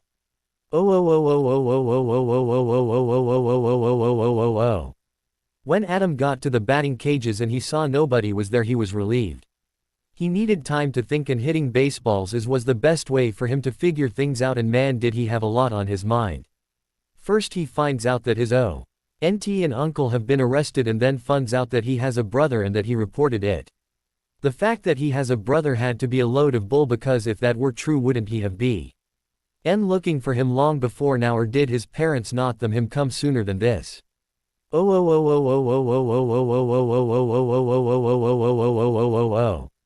Tommy was walking down the street near the youth center when he spotted Kim and some guy who looked vaguely like Adam, at least from what he could from the back. Tommy walked up to them. Hey Kim, what's going on? Tommy asked, not expecting her to answer him, but he was curious. We are looking for someone, Kim said curtly. She really didn't have time for his bullshit. Maybe I can help. Who are you looking for? Tommy said, hoping to get a decent answer out of her.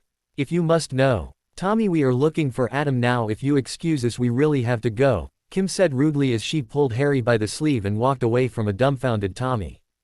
Guess he should have expected tea after the way he treated her after she returned.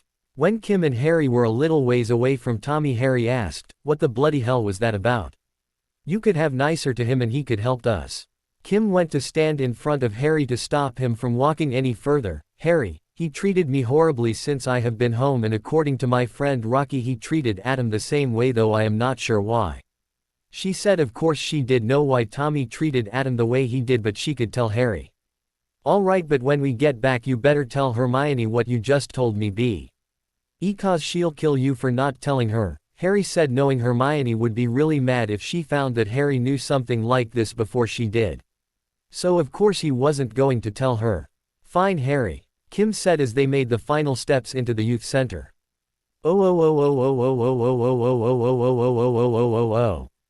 As they got into the main part of the youth center, Kim went up to the counter when she spotted Ern, the youth center owner. Harry just stood on the floor looking around. There were a lot of teens around, some were on the machines and some were in the middle of the floor. He had never been to a place like this before.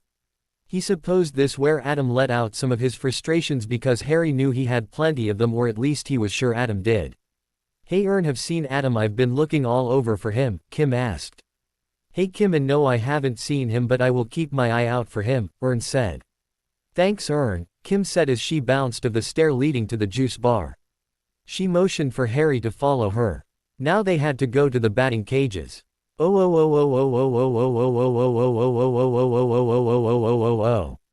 Tommy walked dejectedly past the batting cages. He nearly missed the fact that Adam was there. Tommy walked up to the first cage where Adam was. Hey Adam, can we talk please? Tommy asked hopefully. Tommy, I know how you feel about having me around, so could you just go away? Adam said curtly as he hit another ball that came at him. Adam, I just wanted to tell you I quit the team so you don't have to worry about me chastising you anymore about you being late. Adam did not see Tommy walking away. Tommy me. Anatoly kicked himself for treating Kim and Adam the way he did. He was sure that they wouldn't forgive him now if they wouldn't even let him talk to them. Adam was confused at Tommy's last statement. He quit the team, but why? Adam would just have to see if one of the other Rangers knew about it later. Right now he still had things to work out in his head. A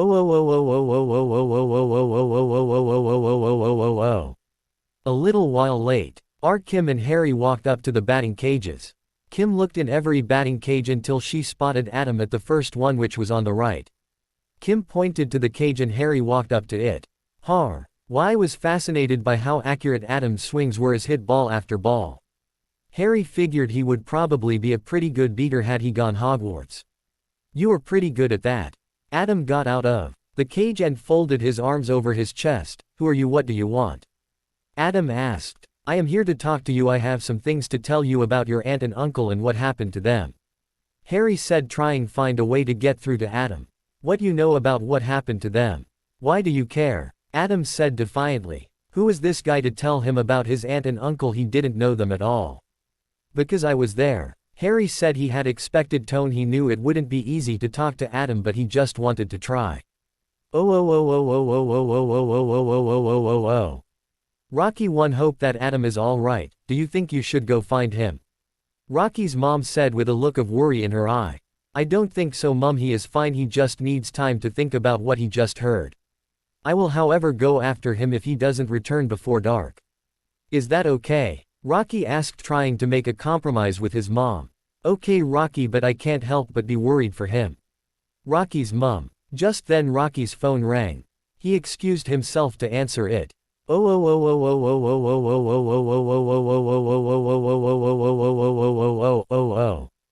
Kim was watching the exchange of words between Adam and Harry.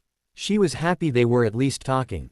She was happy because she knew Adam needed some happiness in his life, even if it took a while to realize he truly could be happy. Kim decided to leave and let the brothers talk alone. She decided to call Rocky and let him know what was going on.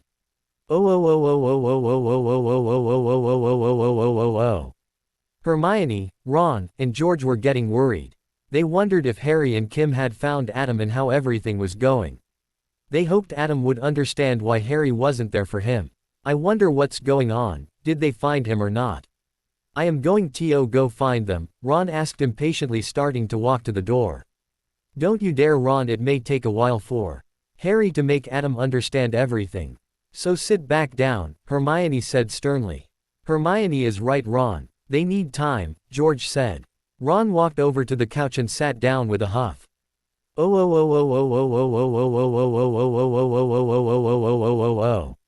Rocky hung up his phone and told his mom and dad that he had to leave. He went out of the house to go to Kat and Tanya's house. Kat had said it was urgent. He wondered why they said that he needed to be there now, so when he was clear he teleported there.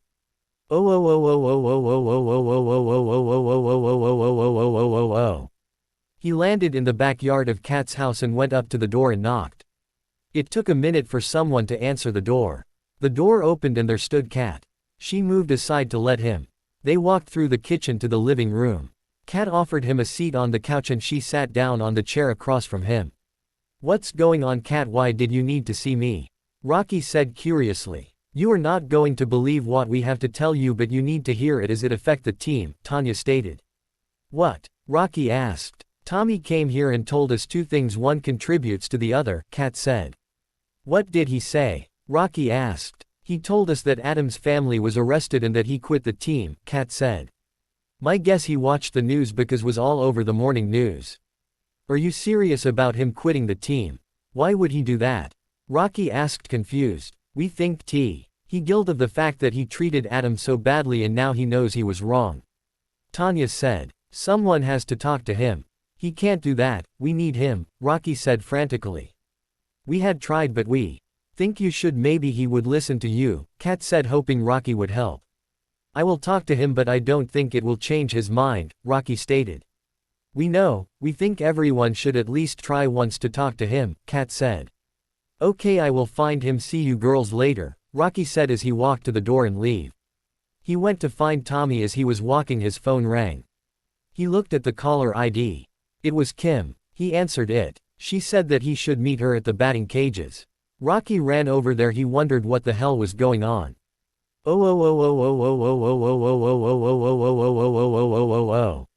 What do you mean you were there? Were you the one that got them arrested? Adam asked, confused. Yes, but I had my reasons to do what I did. I would like to explain them to you if you will let me, that is, Harry said.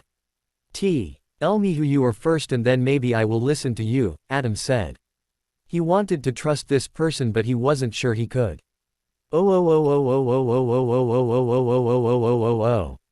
Rocky got to the batting cages a little while later.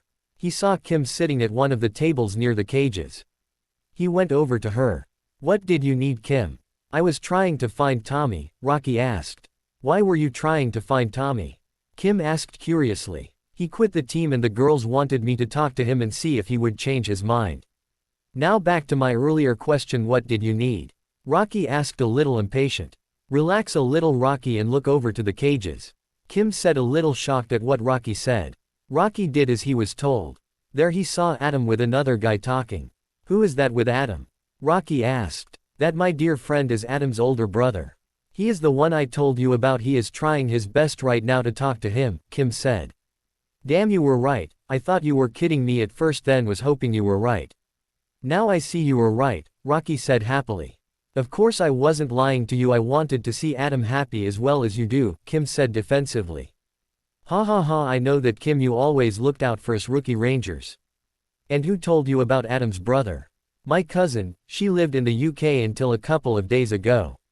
That man owns the manor on Woodland Road and he, Hermione, my cousin. Their friends Ron and George all live there, Kim stated. Damn, all of them in one house. Are they nice? What's his brother's name? Rocky asked. Whoa, Rocky, slow down, I can't keep up when you talk a mile a minute. Now let me get these questions straight. Yes, they all live in then his house. Yay there, but the younger redhead there has a tendency to let things offend him too easily. Adam's brother's name is Harry Potter. Okay, Kim said. I am satisfied, Rocky said as they continued to watch the scene before them with two brothers. Rocky would look for Tommy later, but right now he wanted to see what would come of this conversation between the two brothers.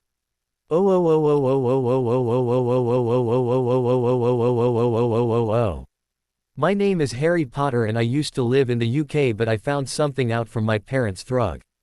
A letter they left me before they died, Harry said. What did the letter? Why did you get my family arrested? Not that I am not glad to see them behind bars, I just need to know, Adam asked. The letter stated that I had a brother somewhere and more clues through the will of my godfather and more information from my aunt. The information received told me that he was here in Angel Grove, Harry explained. Did you find him? Adam asked. Yes, I did find him. To answer your question as to why I had your aunt and uncle arrested is because I heard from those same people that you were being abused by them, so I had to do something to make them stop, Harry explained. How would your aunt know about my problems unless? Adam said, shock written all over his face. Unless they knew each other. They are sisters. I figure that your aunt is not stupid enough to tell anyone else about those things. Apparently your aunt has been complaining about you a lot, Harry said. Don't believe anything that she said. I am not lazy. I do what they want. I just get fed up with everything they have me do, Adam said, trying to defend himself. Adam, calm down. I am not here to defend their actions. I had the same things happen to me as well when I was younger. So I just couldn't let this go on anymore, Harry said. No offense, but why does it matter to you if they hurt me? How do you know my name? Adam asked. Now he was officially freaked out. This guy knew his name and all the things that had happened to him. How? It matters to me, Adam, because you are my brother. I can see from the look on your face that you don't believe me. Harry said. Yay, well, after 16 years of being told that my parents didn't want me and then all of a sudden you show up claiming you're my brother. Why the hell didn't you come and find me sooner than this? Did they really not want me or what? Adam said defiantly. I can understand that I've been told something that wasn't true as well, Harry said. You mean they did want me and Aunt Rose was lying? Adam asked curiously. Of course they did, Adam, they loved you as they did me. Why don't come back to house and I will explain in more detail what actually happened, okay? Harry offered, hoping Adam take him up on it. Yay, okay, I guess I will trust you for now, Adam said, giving Harry the benefit of the doubt. Harry on the other hand had breathed a sigh of relief that Adam had agreed to come with him. With Harry leading the way, he and Adam went back to the manor. Meanwhile, on the other side of the cages, Rocky and Kim watched as the two brothers walked off. Rocky was relieved that Adam had family but debating on following them as he wasn't sure if that guy could be trusted. Rocky want to assure you that Adam is perfectly safe with Harry, Kim's aide, seeing the look of doubt on Rocky's face. Oh, alright Kim. I guess I'll be going, I still need to talk Tommy. See you later, okay, Rocky said as he too walked off but in another direction. Kim sat air for a minute before she decided to follow Adam and Harry back to the manor. She decided that she would talk to Hermione about Tommy while Harry explained things to Adam. She wondered how Adam would take the news of Harry being a wizard. 10 minutes later, Adam and Harry came up to the front door. Harry opened it and went in. Adam followed him in. Harry walked into the living room and saw that his friends were still sitting the same places as they were when he and Kim left the house 2 hours ago. Hermione was the first to speak. Harry, did you find him? Yeah, he is in the entrance hall, but I need to ask you something first. Do you think that it would be breaking the code of Merlin if I told Adam I was a wizard? Harry asked quietly. No, because he is your immediate family. You Aunt Petunia knew as well as Rose, so I think it is okay, Hermione explained, spitting out Rose's name. She still couldn't believe that the bitch did those things to Adam, and she also let her husband do it as well. Thanks. Adam, could you come in here please? Harry said, and Adam walked in the room. Ron and George knew the minute that Adam walked into the room that what Harry and Hermione saw about the abuse was true, because he had bruises all over his arms and one on his face. Adam, these are my friends George, Ron, and Hermione. Hermione is also your friend Kimberly's cousin, Harry said, introducing everyone. At the mention of Hermione being Kim's cousin, Adam looked at Hermione shocked. I have met Kim's family, how come I never heard of you or met you? Adam asked Hermione. As I am sure Harry has told you, we all went to boarding school and I just haven't gotten to come as much as I wanted to, but she told all about you in her letters though, Hermione said kindly. Adam wondered if that was good thing or bad thing. Kim knew everything that happened. Would she have told Hermione about that? Adam, trust me when I say this, I didn't know anything that happened to you until we found out about you, okay? Hermione said, trying to ease Adam's mind. Okay, Adam said in relief that Kim kept his secret. I am going to take Adam upstairs so we can talk. See you guys later, Harry said. As he motioned for Adam to follow him upstairs, and he did so. Once they were out of sight, Ron said, Hermione, that letter you got from Kim was dated before we found out about him. Why did you lie? Ronald, use your head. The letter may be dated before we went to the bank, but we didn't see it until after that. So I didn't lie, Hermione said, annoyed that Ron accused her of lying to someone they just met. She right, Ron, we didn't see the letter until after we found out, George said. Sometimes he wondered if Ron even had a brain. Just then there was a knock at the door. Hermione went over to answer it. When she did, she saw her cousin standing there. Kim, what are you doing here? She asked. I decided to let Harry be alone with Adam, but I came back here because I need to talk to you. Can we go somewhere please? Kim asked. Sure. Lead the way since you know this city better than I do, Hermione said, then she laughed. She then turned to Ron and George and said, don't disturb them guys, they have a lot to talk about alone. She then walked out the door.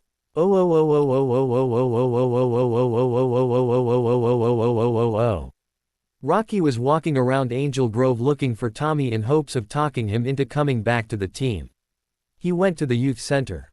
But he couldn't find him there, and he then went over to Tommy's house and his parents said he wasn't home. He was walking through the park thinking he'd never find Tommy until he found him sitting at one of the picnic table in the middle of the park. Rocky walked over to him. Seeing that his head was turning staring out over the hill, he walked over and said, Hey Tommy, can I talk to you for a minute? I know what you want to talk about and my decision is final. I quit the team because Adam doesn't even want to talk to me anymore and you guys seem to agree with him, Tommy said.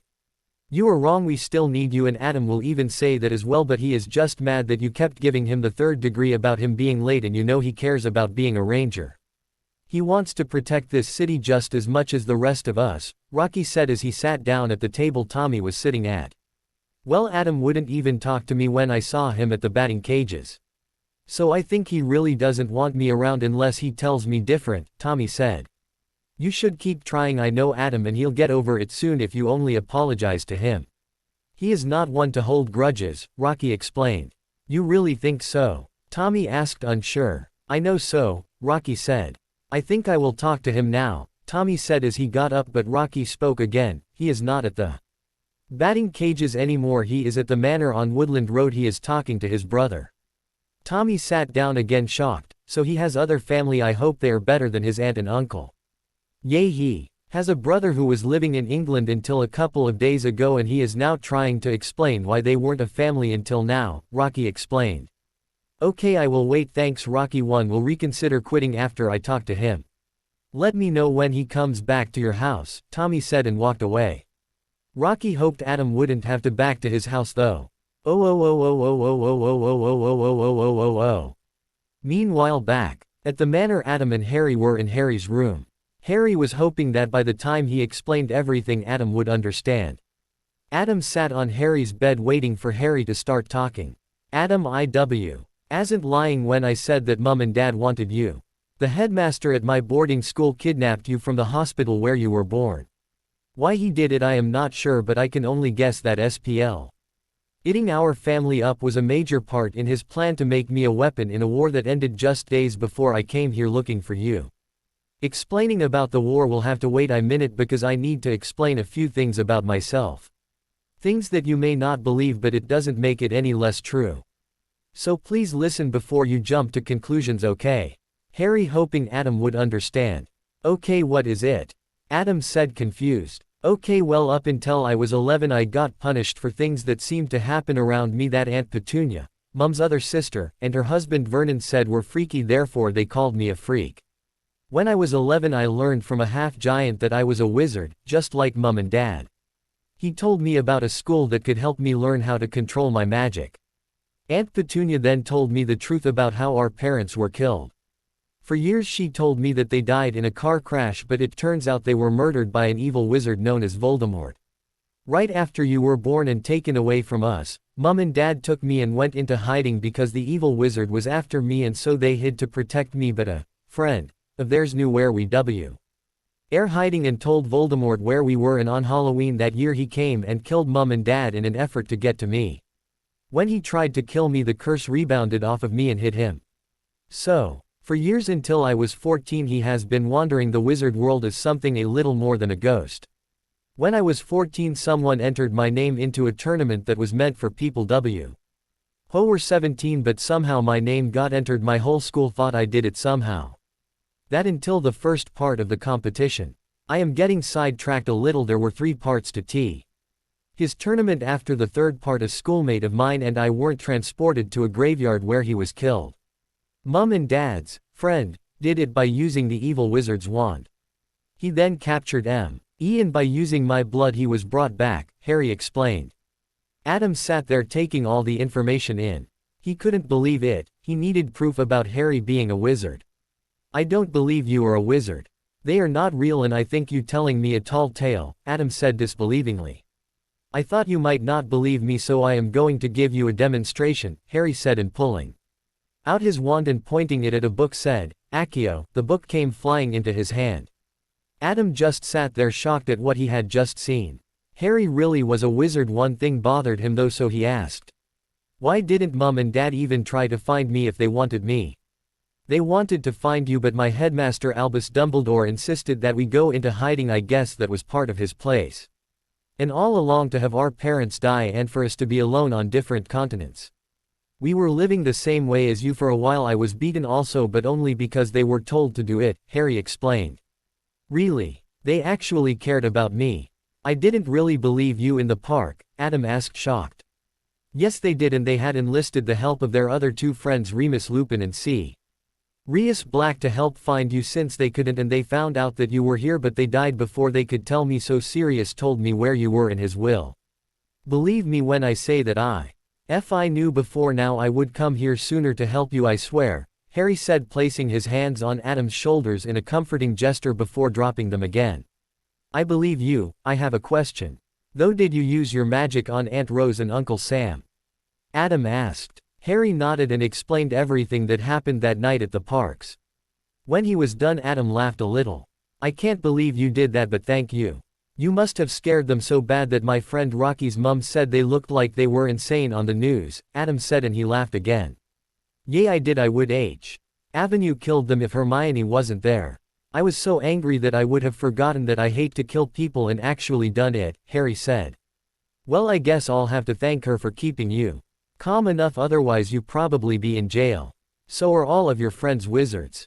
Adam said, half serious. Yeah, I probably would be if she wasn't there. Yes, we are all wizards. George and Ron are brothers, and of course you know Kim's Hermione's cousin. Kim knows about all this because Hermione told Kim, as she is her family. Nobody else is to know about us though, because it is the law in our world, Harry explained, and Adam nodded. After talking to Tommy, Rocky headed home because Kim had told him Adam would be fine with this. Rocky knew better than to question Kim's judgment of people. In any case, Adam would at least have come over and get his stuff should he decide to live with that guy. He hoped Adam would want to though, because they were family after all, and Adam needed a family that actually cared about him. Rocky walked into the front door of his house and was immediately bombarded with questions about Adam by his mother. He should have known this was coming after he saw how concerned she was after he left this morning. Relax, Mom. Adam is fine. He is actually with family, Rocky said, trying to calm his mother down. You mean the family that was mentioned on the news? His mom said. Yay, Mom. His brother found him at the batting cages and he took Adam back to where he was living to explain things to him, Rocky replied. Such a relief that he doesn't have to deal with those despicable people anymore. His mum said. Yay, it is. Kim said he could be trusted and that he was in a different country until recently. Apparently her cousin is a friend of his, Rocky explained. Which country and why didn't he come earlier? His mum asked. England, and I can only guess he didn't find out about Adam until recently, otherwise he would have come sooner. Kim said they spent an hour looking for him after he left here. Kim probably ran into him because she was the one who took his brother out to look for him, Rocky said. Well, that's a relief. I hope things turn out well for them, she said. Me too, Mum, Rocky said, and he went to his room waiting for the call from Adam that would hopefully bring good news for him.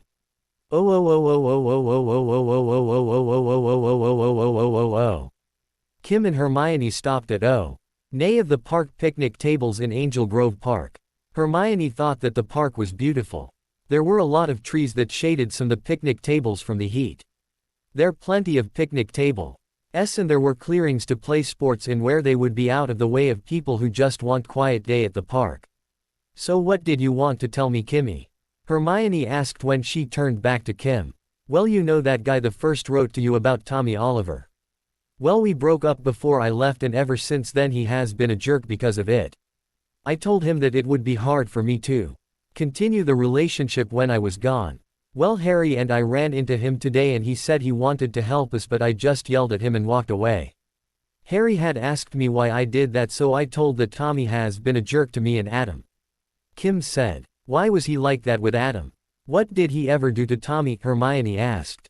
I am not sure why he was doing that, Adam, but I just thought he was being ridiculous, so I haven't really spoken to him really since I found out about that. Kim lied. She hoped that Hermione would buy that for now.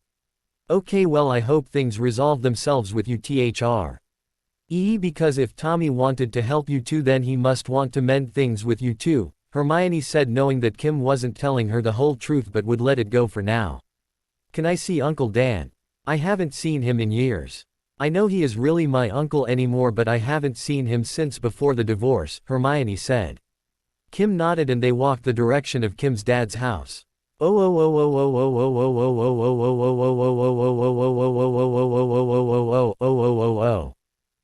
at the manor, George and Ron were sitting on the couch still since they met Adam. He looked so bad, worse than anything I have ever seen on Harry when he came to our house. Rose must have really hated that she had to take Adam in, Ron said. No kidding, little brother, I think it is just awful what they did to Adam. I would have liked to have a crack at those horrible muggles. It is probably a good thing that we didn't go with, otherwise I don't think I would been able to stop from killing them.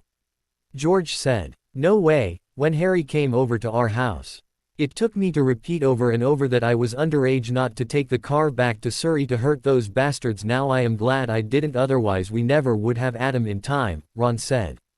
Yay, I am glad too. Hopefully after Adam learns he can trust us all, Harry can finally have the one thing he wanted most in the world, a family, George said.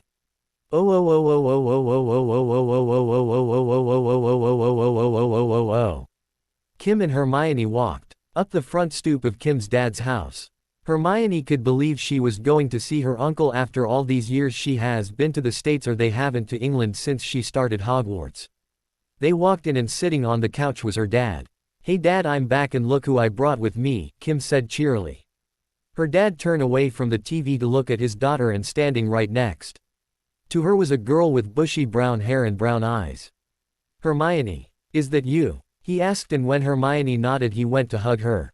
She returned the hug. When he let her go he said, oh God, I've MISSED as well as I'm sure your aunt has too. He motioned the girls into the living room. How long are you here for? He asked when they were all seated. Well, I am sure my friend Harry will be living here permanently, so I think I will too, as well as my other two friends that are with us as well, I am sure, Hermione truthfully. That's great, it will be good to have you closer to us than a country away. I am wondering though, where are your parents?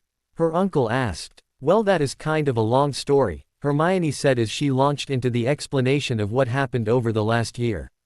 The obliviating of her parents and why, the search for the Horcruxes, and the final battle. She knew could explain all those things because he knew she was a witch. Wow, you kids went through a lot in the last year. You don't know how reverse that spell on your parents? Her uncle asked. No, Uncle Dan, sadly I don't. I don't think there is a spell for it. I think it is like amnesia, the memory needs to be jogged. I thought it would be best for them to stay where they are, instead me having to replay of their memories of my entire life over in their minds, Hermione said sadly as she gazed down at the floor. I guess you're right, but I am sure that you miss them, don't you? Dan said. Yes I do, but what's done is done and I am okay with that now, especially since I have my friends and you guys, Hermione said a little sadly. Kim hugged her and said, that's right Hermione, and you will always have us. Then she released Hermione. She then noticed it was getting late, so she said goodbye to her uncle and cousin, but before she walked out she turned again and said to Kim, remember what I said? Kim knew she meant about Tommy, so she nodded and the Hermione shut the door, and checking that coast was clear she paraded back to the manor.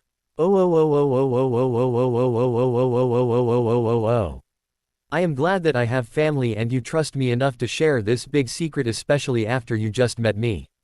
I promise I won't tell even my friends save for Kim. Adam said he knew eventually he would have to tell Harry about him being a Power Ranger because trust works both ways. He wondered if he explained things as much as he could to Zordon that he would let Harry know, but he knew that wasn't going to happen. Adam, I know I can trust you, we are brothers after all. I am just glad that you accept me and my magic, Harry said. Yay. I was skeptical at first, but now that I have seen it firsthand I believe it.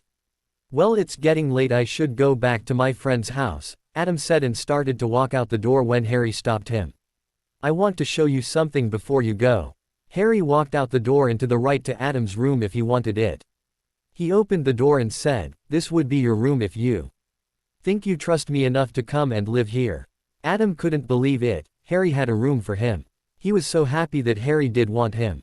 Thank you Harry, you have no idea how happy I am that you want me here with you. Adam said happily. Of course I want you here. You are my brother and I have always wanted a family, even ask my friends, Harry said. I have some stuff at my friend's house. But most of it is at my house, so I will need get over to get them, Adam said slowly. Don't worry about that Adam, I am sure that my friends will help get your stuff. You can come back tomorrow with your stuff from your friend's house. You don't have to come back tonight, Harry explained. Thank you Harry, I will be back tomorrow. I am sure my friend will be happy about hearing that you want me here. Adam said as he went down the stairs with Harry following him. Adam said goodbye to George and Ron and left. Harry sat on the couch just as Hermione paraded into the room. She looked at Harry and said, "How did it go, Harry?" "He took it really well and he said he would be back tomorrow with his stuff. Which reminds me, George, Ron, will you guys help me get his other stuff that he left behind at his house?" Harry said. Ron and George agreed to help and Hermione said she would help as well. So after dinner they went to start to get Adam's stuff and bring it home.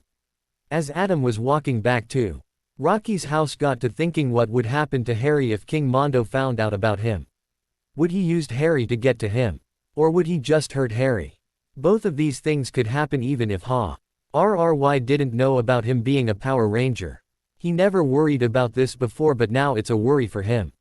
1, because Harry is his brother, and 2, he is a wizard. Adam was so deep in thought he wasn't watching where he was going and ran right into Tommy. The one person aside from King Mondo and his aunt and uncle that made his life hell. "What are you doing on this side of town, Tommy?" Adam snapped. "Looking for you actually." Tommy stated he had gone home, but after about an hour of sitting at home he decided to at least try and talk to either Kim or Adam. "Why? So you can yell at me some more?" Adam asked harshly. "No. I wanted to apologize to you about the way I acted toward you. I didn't realize you having problems at home. Why didn't you say anything?" Tommy said slowly. Quote, "I didn't want to say anything because they were my problems and I need anyone in my business." Adam snapped again. He was really getting annoyed with talking about his home life with Tommy. "Why, we could have helped you," Tommy replied, not noticing Adam's emotions. "Rocky did help me by giving me a place to stay when I couldn't take their shit anymore." "Adam, I would helped you too if you would have just said something," Tommy said sadly. "I didn't want people to feel sorry for me," Adam stated, frustrated. "I wouldn't have felt sorry for you." "Did anyone else know?" Tommy asked. "Yeah, Kim knew. And she has been a big help and I would have told you too, but after the way you treated Kim as well I chose not to," Adam said with a shrug. Tommy was silent at that because he knew that he treated Kim about as bad as he treated Adam, especially when she decided to come back after she quit gymnastics. She didn't deserve that, and he could see why Adam confided in Kim, because she was easy to talk to. And you could tell her anything and she would always know the right thing to say and she would always keep to herself if asked to. "Well, I can see I am not going to get you to forgive me. I just wanted to tell you I wasn't lying about what I said at the batting cages. I quit the team," Tommy said. "What? Why?" Adam asked, shocked at the last words. "I didn't want you to feel uncomfortable around me after what I said to you and how I treated you," Tommy explained. "You are so stupid. I don't want you to quit over something stupid as that. I am just glad I am done with my aunt and uncle. If you say riotously quit, you are the biggest idiot on earth," Adam said and laughed at the shocked expression on Tommy's face. "Really, you don't want me to quit? What do you mean you're done with them?" Tommy asked in surprise. "My brother asked me to live with him, so I am going to, and they are in jail hopefully for a long time," Adam said with another shrug. "Rocky mentioned you had a brother. I am glad things are starting to work out for you. I have to go now, see you later," Tommy said and started walking away, only to pause as Adam's voice called out. "Don't quit, Tommy. I would really be mad at you then, for bailing us. I will eventually forgive for the shit you put me through, but I won't forgive you for that," Adam called after him. Tommy nodded and continued to walk away. Adam started to walk in the direction of Kim's house. He really needed to talk to someone about his earlier thoughts, and since she was the only one who knew both secrets, she was the only logical choice.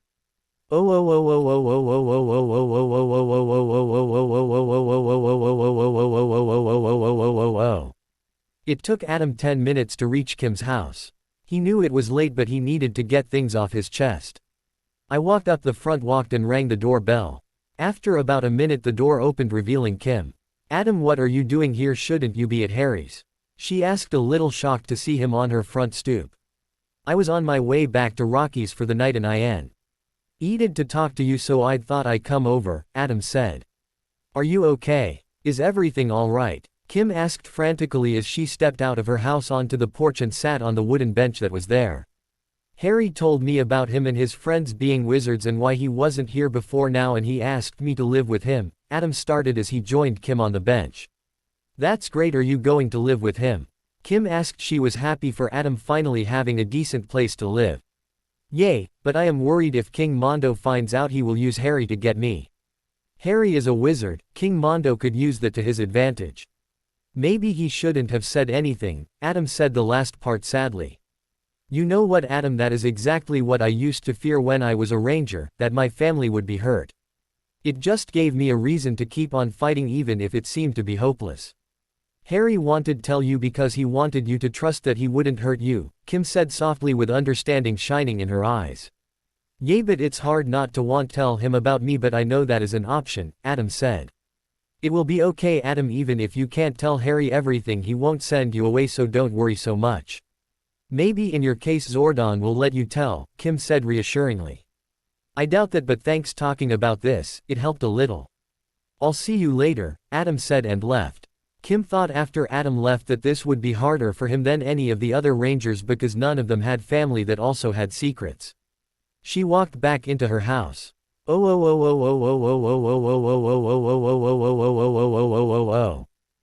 on the moon, King Mondo and Queen Machina were watching the conversation between Adam and Kim in their lair when King Mondo's gears were turning as he formed a plan for the Green Ranger and his wizard brother. My dear Machina, I have an idea how to destroy the Rangers. It is brilliant, Mondo said. What is it, dear? I do so love to hear your plans, Machina said eagerly. I say we send He Cogs to capture that wizard and use his magic to power our creations. Or better yet, we connect him to it, that way when the Rangers strike it they will hurt the wizard. The Rangers will be conflicted, especially Adam, because will not want to harm his brother. That is brilliant, my dear, I can't wait to see the Rangers destroyed by one of their own family, Machina said excitedly.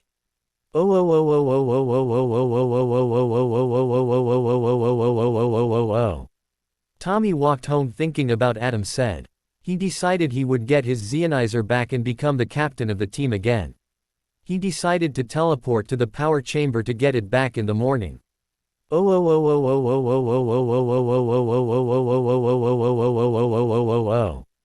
Adam had gotten back to Rocky's within 10 minutes of leaving Kim's.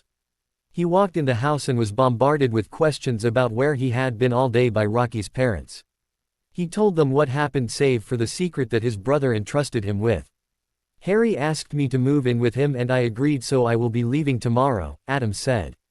That's great, Adam, I am just glad you don't have to go back to those people, Rocky's mum said, and Rocky and Adam went to his room. So you really are moving in with Harry? That is awesome. I have to admit I was skeptical that he was legit, but that is cool, Rocky said as he shut the door. I was too, but he told me why he didn't come sooner and we talked for a while. He is really cool. 3 of his friends also live with, and they live in the manor on Woodland with him and they really nice, Adam said. Yay, Kim said her cousin is one his friends and I heard about the other 2 as well. I am really happy for you, Adam. Rocky said, and they ate a snack that Rocky's mum brought up, then they went to bed as it was late.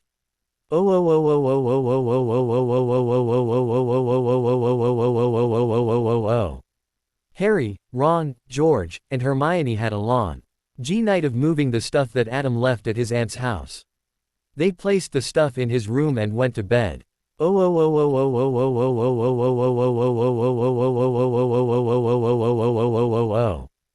next morning Tommy woke groggily. After a minute, he remembered he wanted to go to the power chamber, so he got dressed in a red t-shirt and light denim shorts. He put his shoes on and went to the kitchen to grab an apple and told his mom that he was going to be back later.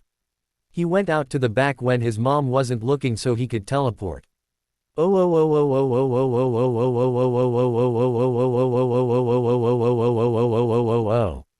After 2 minutes he was inside the power chamber, found Billy frantically doing stuff with computers. Billy looked up at the sound of the teleportation and saw Tommy standing there. I assume that you are here to get your Zeonizer back, right? Billy said. Yes, I am. I have decided not to quit the team after all, Tommy said, slightly nervously. I am glad to hear that, Tommy. I welcome you back to the team, Zordon said. Thank you, Zordon, Tommy said. Why did you change your mind, Tommy? Alpha put in. I have talked to Rocky and Adam and they don't want me to leave. Adam said he wouldn't forgive me if I quit. That is what I needed, Tommy answered. That is good to hear. Billy said happily, handing Tommy back his Zeonizer. Tommy's curiously got the better of him and asked, "What are you doing, Billy? What's going on?" "We don't know, Tommy, but we are awesome. That King Mondo is planning something big for you Rangers and is going hurt one of you immensely emotionally, but we are not sure who and how," Zordon said seriously. Tommy stood there and thought about who would be hurt by any of these plans that King Mondo would come up with.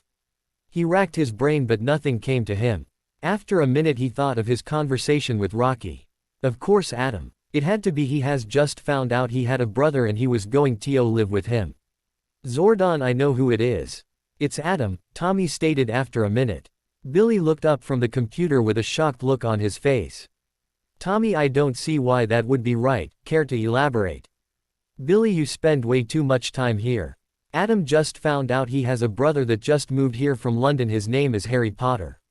He just found out about Adam and decided to come here and find him. Most of us know this. Tanya and Kat are the only ones besides you who don't know," Tommy explained. While 2MMY was talking, Zordon was trying to piece together the information that Tommy just gave them into his memory banks. "Tommy, you are crazy. There is no way that is right," Billy said disbelievingly. "Tom, why is correct? Adam does have a brother that is now here in Angel Grove and he is danger.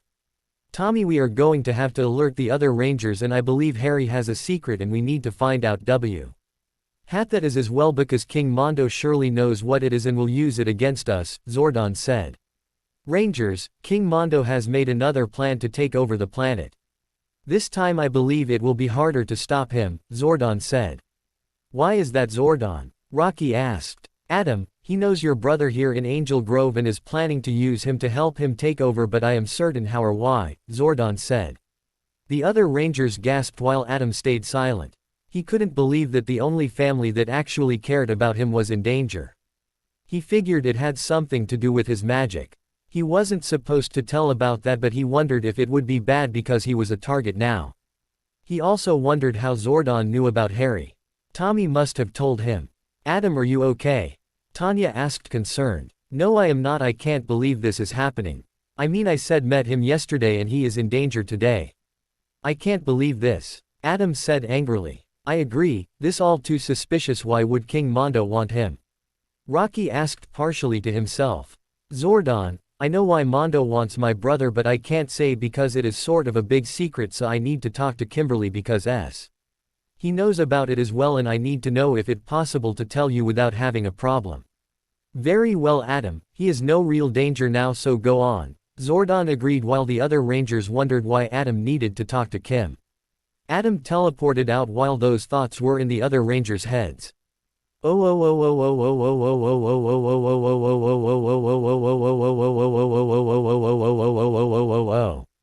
He landed in Kim's backyard and went up to the door and knocked.